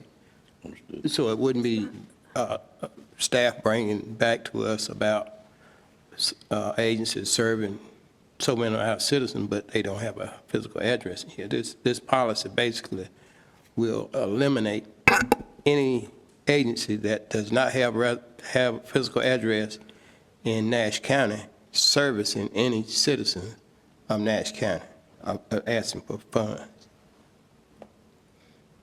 Point well taken, sir. Okay, we have a motion and second on the floor. All those in favor, please indicate by saying aye. Aye. All opposed indicate by saying no. No? Okay, the motion passes. Thank you, Ms. Moore. The next item on our agenda is number 10, Economic Development Administration Disaster Supplemental Fund, local match. All right, it's my last one. So Nash County intends to apply for U.S. Economic Development Administration's EDA Disaster Supplemental Fund Implementation Path. This funding is for standalone construction projects to help communities recover from major disasters and advance recovery and growth, improving economic outcomes. We plan to apply for $2.3 million for the I-95 Industrial Center Infrastructure Expansion Project. A local match of $584,000 would meet the required 20% match for the grant. The project would include widening NC Highway 97, constructing a stub road into the industrial park, and expanding water and sewer into the park. Applications are accepted on a rolling basis. So the recommendation would be to approve a local match for the EDA Disaster Supplemental Fund. Okay, thank you, Ms. Moore. Are there any questions for our presenter? Yes, sir. Are we locked in on this grant that those specific funds being spent that particular way for that project? So we have not submitted an application yet, but yes, if in the application we put in those specific items, those would be the ones that we would be obligated to complete unless we requested an amendment with the grant, if it was awarded. But it is a possibility we could amend it. And the reason why I ask is, I mean, I'm all for widening the road at that complex, but we don't even have three-phase electricity there yet. I mean, I think the three-phase electricity would come before the road, because we've had numerous people view that site and decline to purchase it due to the fact it doesn't have three-phase electricity or natural gas at that facility. It has natural gas. It does. Like I said, and we have not submitted an application yet. But we have the freedom so we could amend it if we needed to. That's all I'm asking, just Before we submit it, yes. before we send it. Before we submit it. Once we've submitted it, we would then have to go through an amendment process and see if the funding agency was willing to either allow us to spend the funds in a different manner, or if they were willing to award us additional funds. Like I said, You're right, and I guess my question would be, if we had the ability to amend it, say we had an applicant that did want to purchase it, pending it had three-phase electricity, and we could use those funds to apply three-phase electricity there to close the deal to advance economic development at that site. It would be an option. That's, pursuing an amendment would be possible. I don't know that they would turn one around fast enough. You know, if you had a client who was considering us versus somebody else, I don't know how fast the amendment process would be if you would get a yes in time for that client. Like I said, but in the application process, I mean, we can consider adding that as an element or asking the funding agency if electric would be a good fit. and if I may, just for curiosity standpoint, and you may not have the answer, and that's fine if you don't, but who made the decision to do the widening of the project instead of pursuing three-phase electricity? So this one's one that we're working with economic development on. So The committee? I'll say economic development has brought this to us. And then economic development has an engineer, Appian, I believe, who's assisting them putting this together. Chairman, if I Yes, may, sir. Mr. Howes, I understand what you're saying, but I don't think it's the proper way to go. And the reason I don't think it's proper is electric is normally looked at as an item that should be provided, the cost, by the electrical supplier itself. I think it would hurt our grant application to include the word electrical in there. And electricity is three-phase It's gonna be run there when the demand is there. They won't do it ahead of time. But the cost to provide that electricity there will come when the need is there. But it's just not a common practice in economic development grants to provide any funding to provide gas or electric, particularly electric, because it is a self-financing item in the industry standards. Does that make sense to you? I understand, sir, but it's kind of like the cart and the horse. Which one do you buy first here? And I guess my point is in closed session numerous times, we've had conversations where individuals have looked at this site and it's been declined for the fact that it did not have three-phase electricity. So at what point do we keep losing potential economic development at that site because we don't have it there? Again, I'm just trying to find a ways to get that there so that we can have the cart and the horse. Sure. We actually produce economic development at that facility with as much as we got invested with the shell building we've already built, the large piece parcel of land that we've already purchased, and the citizens of Nash County are paying for that, but we're not getting any development back out of it. And the hindrance on that would be the three-phase electricity. So that's my concern, and just trying to find a way and means, and it may not be possible in this case, the way it's laid out, to your point, sir. Sure. I'm just trying to find any funding we can to help move that along so we can advance that development at that site. We know that we're responsible for the road widening, because DOT tells us we are. We always know we're responsible for providing water and sewer to a site. I think the intent of the economic development team is to get those items done with this grant funding if we are successful in getting that done. And as you know, and nothing I can say much about because it's a closed session item, they are looking at alternatives of getting that three-phase power to that site that would not have a cost associated with it, maybe even before we have a tenant on that site. Good deal. Thank you, sir. Yes, sir.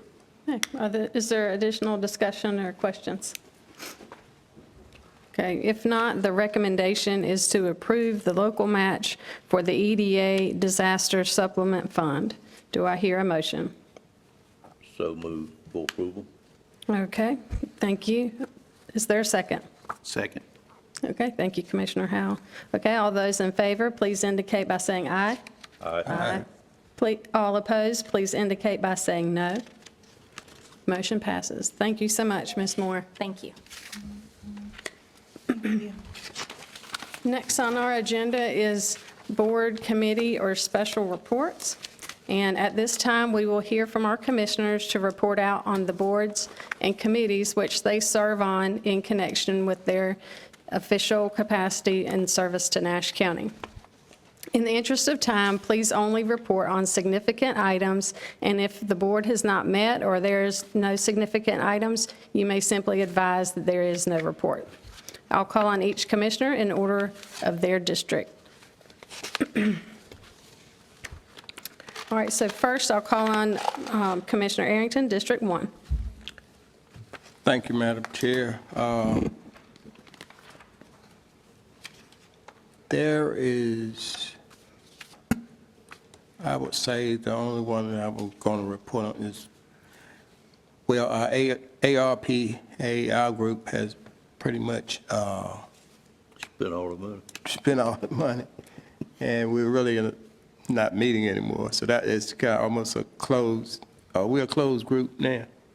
Okay.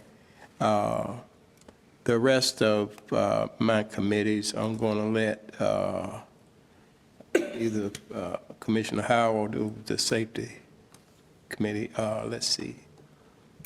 And, okay, our Home and Community Block Grant, we only meet periodically, but the funding that we did have, it was a little less than they expected, so they reduced it.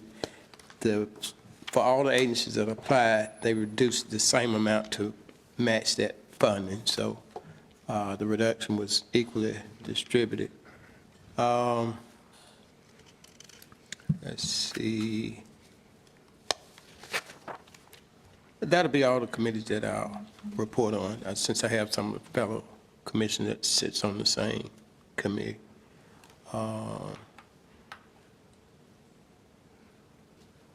Okay, Okay, thank you so much, Commissioner Arrington. Next is District 2, Commissioner Belfield, for your committee reports. All right, the Upper Coastal Plain Council of Government, we finalized the budget in our last meeting, and Tolerable Transit applying for a grant to, that committee is applying for a grant from the state Department of Transportation to expand transportation here in Rocky Mountain, Nash, and Edgecombe County, where one individual can request assistance transportation to take them to wherever they need to go. And farmers market, I have no report other than that they moving along smoothly, and each week they go on radio 98.5 to let people know what's available that particular week. They can come by and purchase. The other one, I have no report for the Crime Commission meeting, because Commissioner Arrington may have a report for that, but I don't have a report for that. Okay, thank you, So- Commissioner Belfield. What's that? Thank you so much. Okay. All right, next is Commissioner Howell, District 3. Thank you, ma'am. So we've got the Volunteer Ag District, and I want to just give a shout out to the fellow commissioners today for the efforts they did in supporting the farmland preservation and passing that. I think this is going to move the county along and gives more tools and options for the citizens in Nash County to preserve farmland as the county continues to grow and develop. So thank you for that. The Economic Development Alliance, I'm going to allow Commissioner Wilkins and Davis to speak on that. I was unable to attend the last meeting. The Farmers Market Advisory Board, as Commissioner Belfield just said, that they are advertising and moving along. It is winding down for the season. We did have a meeting scheduled, but due to an illness, it got rescheduled, and I haven't got the new dates yet on that. High-speed internet, I just would like to give a big shout-out to Ms. Moore. We got called up to the General Assembly in some questions around the high-speed internet stuff, and I've had some follow-up conversations with our House representative since then, and they're hopefully looking to change some of the regulations to make it more tighter, so that we don't have to give a lot of the funds up front per the contracts, to where it doesn't expose our county or other counties to situations. So just want to thank her for her efforts. It is making a difference with the state. And the high speed, that's high speed. The last one would be the Safety Committee, which is really probably the most important one as far as things that are up. In our last meeting, there was a discussion, and the county's moving forward with doing certification for all of our security officers, so that will help us be more credentialed within our security for the admin building.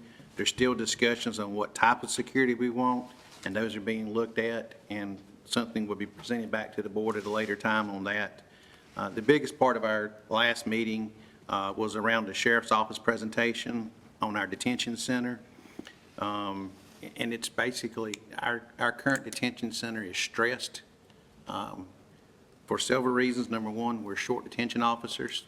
Number two, just the way the renovation of the jail is, it's requiring basically double or triple the staff to run it because of the footprint, which could not be helped. So what we're dealing with there is, as we're trying to get through another phase of the renovation, we're overpopulated. Talked to the sheriff this morning, and we're currently sitting at 316 in capacity, which is over capacity for our jail. So definitely a need there, because it costs us money to send them out.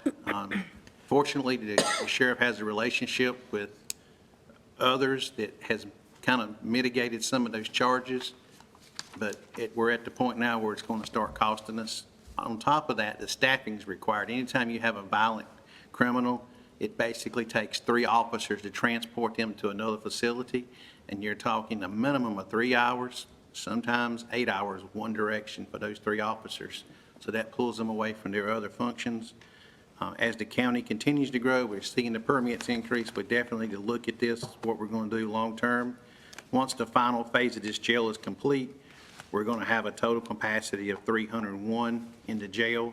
So we're going to need to do something, and a lot of it's not our fault. It's just delays in the court system process, and we have inmates just sitting in there waiting to go to court.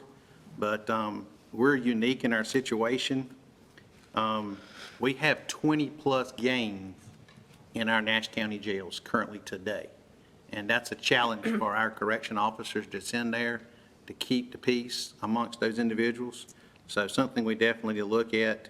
And I think you'll see a request coming soon from the sheriff for additional staffing for the jail once he gets these positions filled, to be able to accommodate the changes that's taking place in the renovation. So sorry for a long spiel, but there's a lot going on there that requires our attention in the future. Thank you, ma'am. Thank you so much, Commissioner Howell. Next is District 4, my reports. Nash, UNC Nash Healthcare, Commissioner Wilkins is going to report on that one. Natural Resources Resilience Committee, that committee has met. Let's see. During that committee meeting, they reviewed the various projects they have going on, including the stream rehabilitation program, which is underway. They also reviewed their community engagement events, including ecology field days and a landowner land summit, which is planned. Also, their next meeting is scheduled for December 11th. I do not have any other reports. Farmers Market Advisory Board report has been given, and then Capital Projects Group, Commissioner Arrington and Davis, they also serve on those committees. Next, for District 5, Commissioner Wayne Outlaw. He emailed his committee reports out to the commissioners, and we thank him for that. And I'll call on Commissioner Wilkins from District 6. Thank you. Insofar as economic development, on Wednesday, October 1st at 11, Bill Labs will be doing a groundbreaking on Industry Court in Nashville. Also, the county participated, economic development participated in the Twin Counties Education and Business Summit on September 18th at Nash Community College. And as far as the Middlesex Corporate Center, Jackson Builders Incorporated kicked off site work and construction of Shell Building Number 3, a 50,000 square foot facility set to be ready in spring of 2026. Update on UNC Health Nash. As many of you know, Nash broke ground on its new inpatient bed tower, as well as 2 new medical office buildings in western Nash County to meet the growing needs of that region.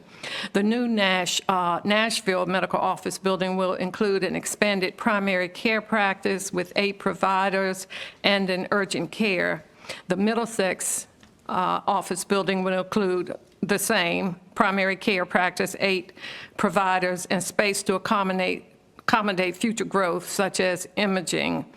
Nash submitted a certificate of need application for fixed MRI at Middlesex facility, and it will likely be converted, the old one likely be converted into an urgent care, and both medical facilities should be operational in summer of 2026, and the new tower is planned to be completed in 2027. UNC Health Nash transferred more than 900 patients from community hospitals across the eastern part of the state to receive care and services at Nash. The vast majority of these services were gastroenterology, followed by urology, cardiology, nephrology, orthopedics, and a variety of medical and procedural healthcare needs.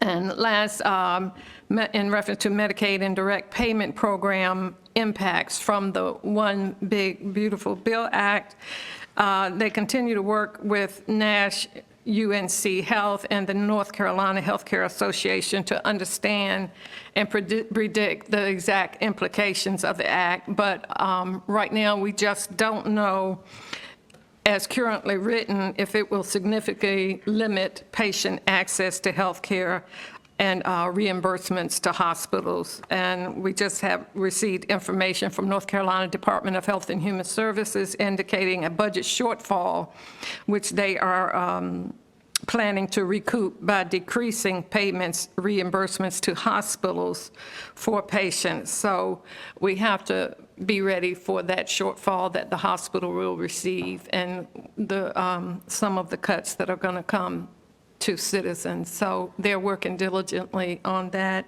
and that's all I have. Okay, thank you very much, Commissioner Wilkins. And finally, from District 7, Commissioner Davis. I don't know why you term me as finally, but that's quite all right, Mayor, because I'm last. Tourism Development Authority, we met back in May. I've already reported on the funding agencies that we handled at that time. Our next meeting will be in January. We generally only meet twice a year, and that meeting is just a summary and to see where we stand at that time with funding, as well as those agencies that have already requested their funding. High-Speed Internet Committee, Commissioner Howell reported on that. I do have a couple of comments at the end of my report about that one. The Parks Committee that I serve on with Commissioner Arrington and Commissioner Outlaw, you received a written report about that meeting from Thomas, outlined things we got going on in the Park Committee. If there's any questions on that report, one of us, Commissioner Arrington or myself, I think can probably answer any questions anybody may have about that report.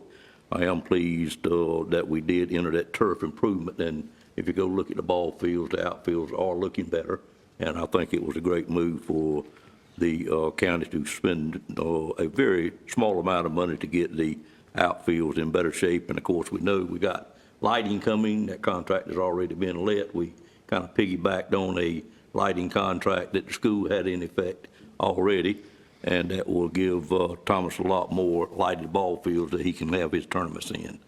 The Capital Project Group that I serve on with Commissioner Arrington and Commissioner Leggett is a very active group. We've got more capital projects going on at this time than we've ever had at any point in the county, to my knowledge. You do get a report right after our meetings that Mr. Boone provides you in your mailbox of all those lists of projects.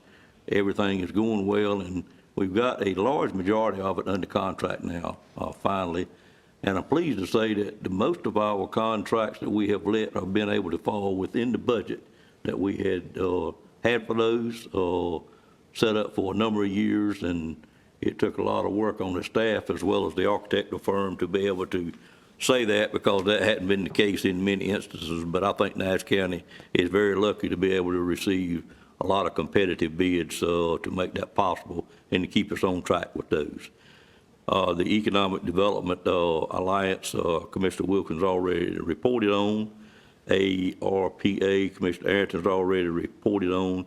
Trillium Health Resources, that meeting is tomorrow. I have reported on the last meeting we had already, so I will be traveling to Little Washington tomorrow afternoon for that meeting, and I will report at the next second meeting about that particular board that I serve on. A lot of changes on that board as well. They are very concerned about funding.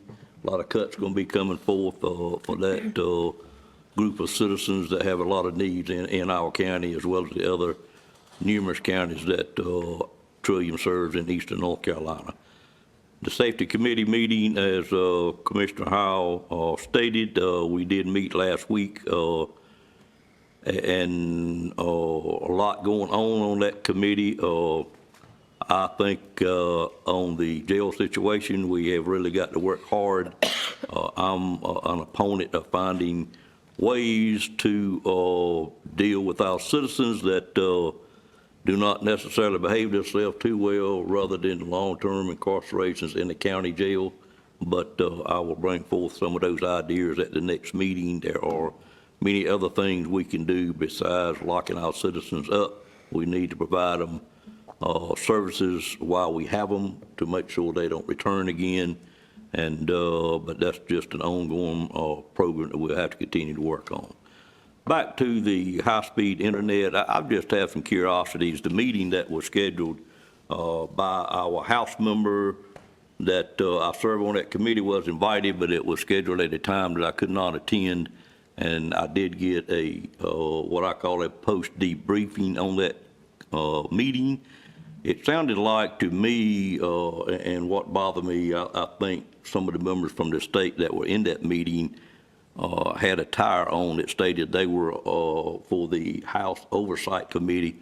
I know that that committee, Northern County has not done anything that's not proper as it relates to rural internet, but are we going to get, I'll ask you, the manager, for lack of knowing who to ask, are we going to get any kind of report back from that meeting that tells us, number one, why the meeting was called, but number two, what is it the state's doing? I'm just looking some kind of follow-up report, bins, that our people had to take the time to go, what I feel like may be to defend themselves, and I certainly know that wasn't necessary, but just your thought on that. I have not been made aware that there's going to be any follow-up. I did have a conversation with our attorney and asked if he would reach out and ask for follow-up so that we understand better what the outcome of the meeting was. Commissioner Howell shared that they now know that counties were being asked to put money up front, and they're working on that. That information was in the Great Grant application and the resources provided by DIT, so I'm not sure why they needed to learn that from us, but they did. But yes, we would like to know what the outcome of that meeting is. And I hope they realize that Nash County chose not to put up as much as was asked for. That we cut that significantly from what we were asked to do. That was the state explained. had approved for us to do. But it's just, I'd like to learn more about that meeting, if we find out anything, short and long of it. The documentation I received, as every other board member received in their mailbox, which was a very in-depth notebook that covered the whole internet process for the last, seemed like 8, 9 years, but it does show that honestly we have come a tremendous way from where we started and where we are now, and the number of people that are being served. And of course, we still got that 26% left that are not been served, and we can't give up until we get those served. But it was, I guess I'm just a little bit defensive, but it was a little disturbing to me, the whole tone of what I felt like the meeting was, listening to what went on. But with that said, if you get something, I'd sure like to hear from you. We will work to get some more feedback and have a better understanding of the reasons for being called and what the outcome is. Okay, thank you, ma'am. Madam Chairman, that is my reports. Thank you, Commissioner Davis, for your report, and Commissioners, thank you for your reports collectively. Before we recess into closed session, I would like to recognize an esteemed member of our audience. Thank you. Our former county manager, Mr. Z. Lamb, is here, and I would like to welcome you back to Nash County, and it's good to see you. Must have a doctor's appointment today. You must have a doctor's appointment today. Chapel Hill. Okay. Oh, boy. Oh, that reason, got it. Good to see you. Staff has identified the need for the board to go into closed session to discuss items relating to personnel, attorney-client privilege, and economic development. Mr. Attorney, do you expect any action needed following our closed session? I do not, no. Okay. All right. So at this time, I will call for a motion to go into closed session. So moved. Commissioner Wilkins, thank you. Is there a second? Second. Commissioner Arrington, thank you. All in favor, please indicate by saying aye. Aye. All opposed? Okay, motion passes. We're in closed session. Okay, there was no action needed following our closed session, and Commissioner Belfield had to depart. Would like to thank the board and the staff for your patience today. There were several important items that we had to discuss, and it was a little bit lengthy discussion, but very important items nonetheless. So this concludes the business of the September 22nd meeting of the Nash County Board of Commissioners. We will adjourn until October 6th. Do I hear a motion to adjourn? So moved. Okay, do I have a second? Thank you so much. All in favor, please say aye. Aye. All opposed, no. Meeting adjourned. Thank you.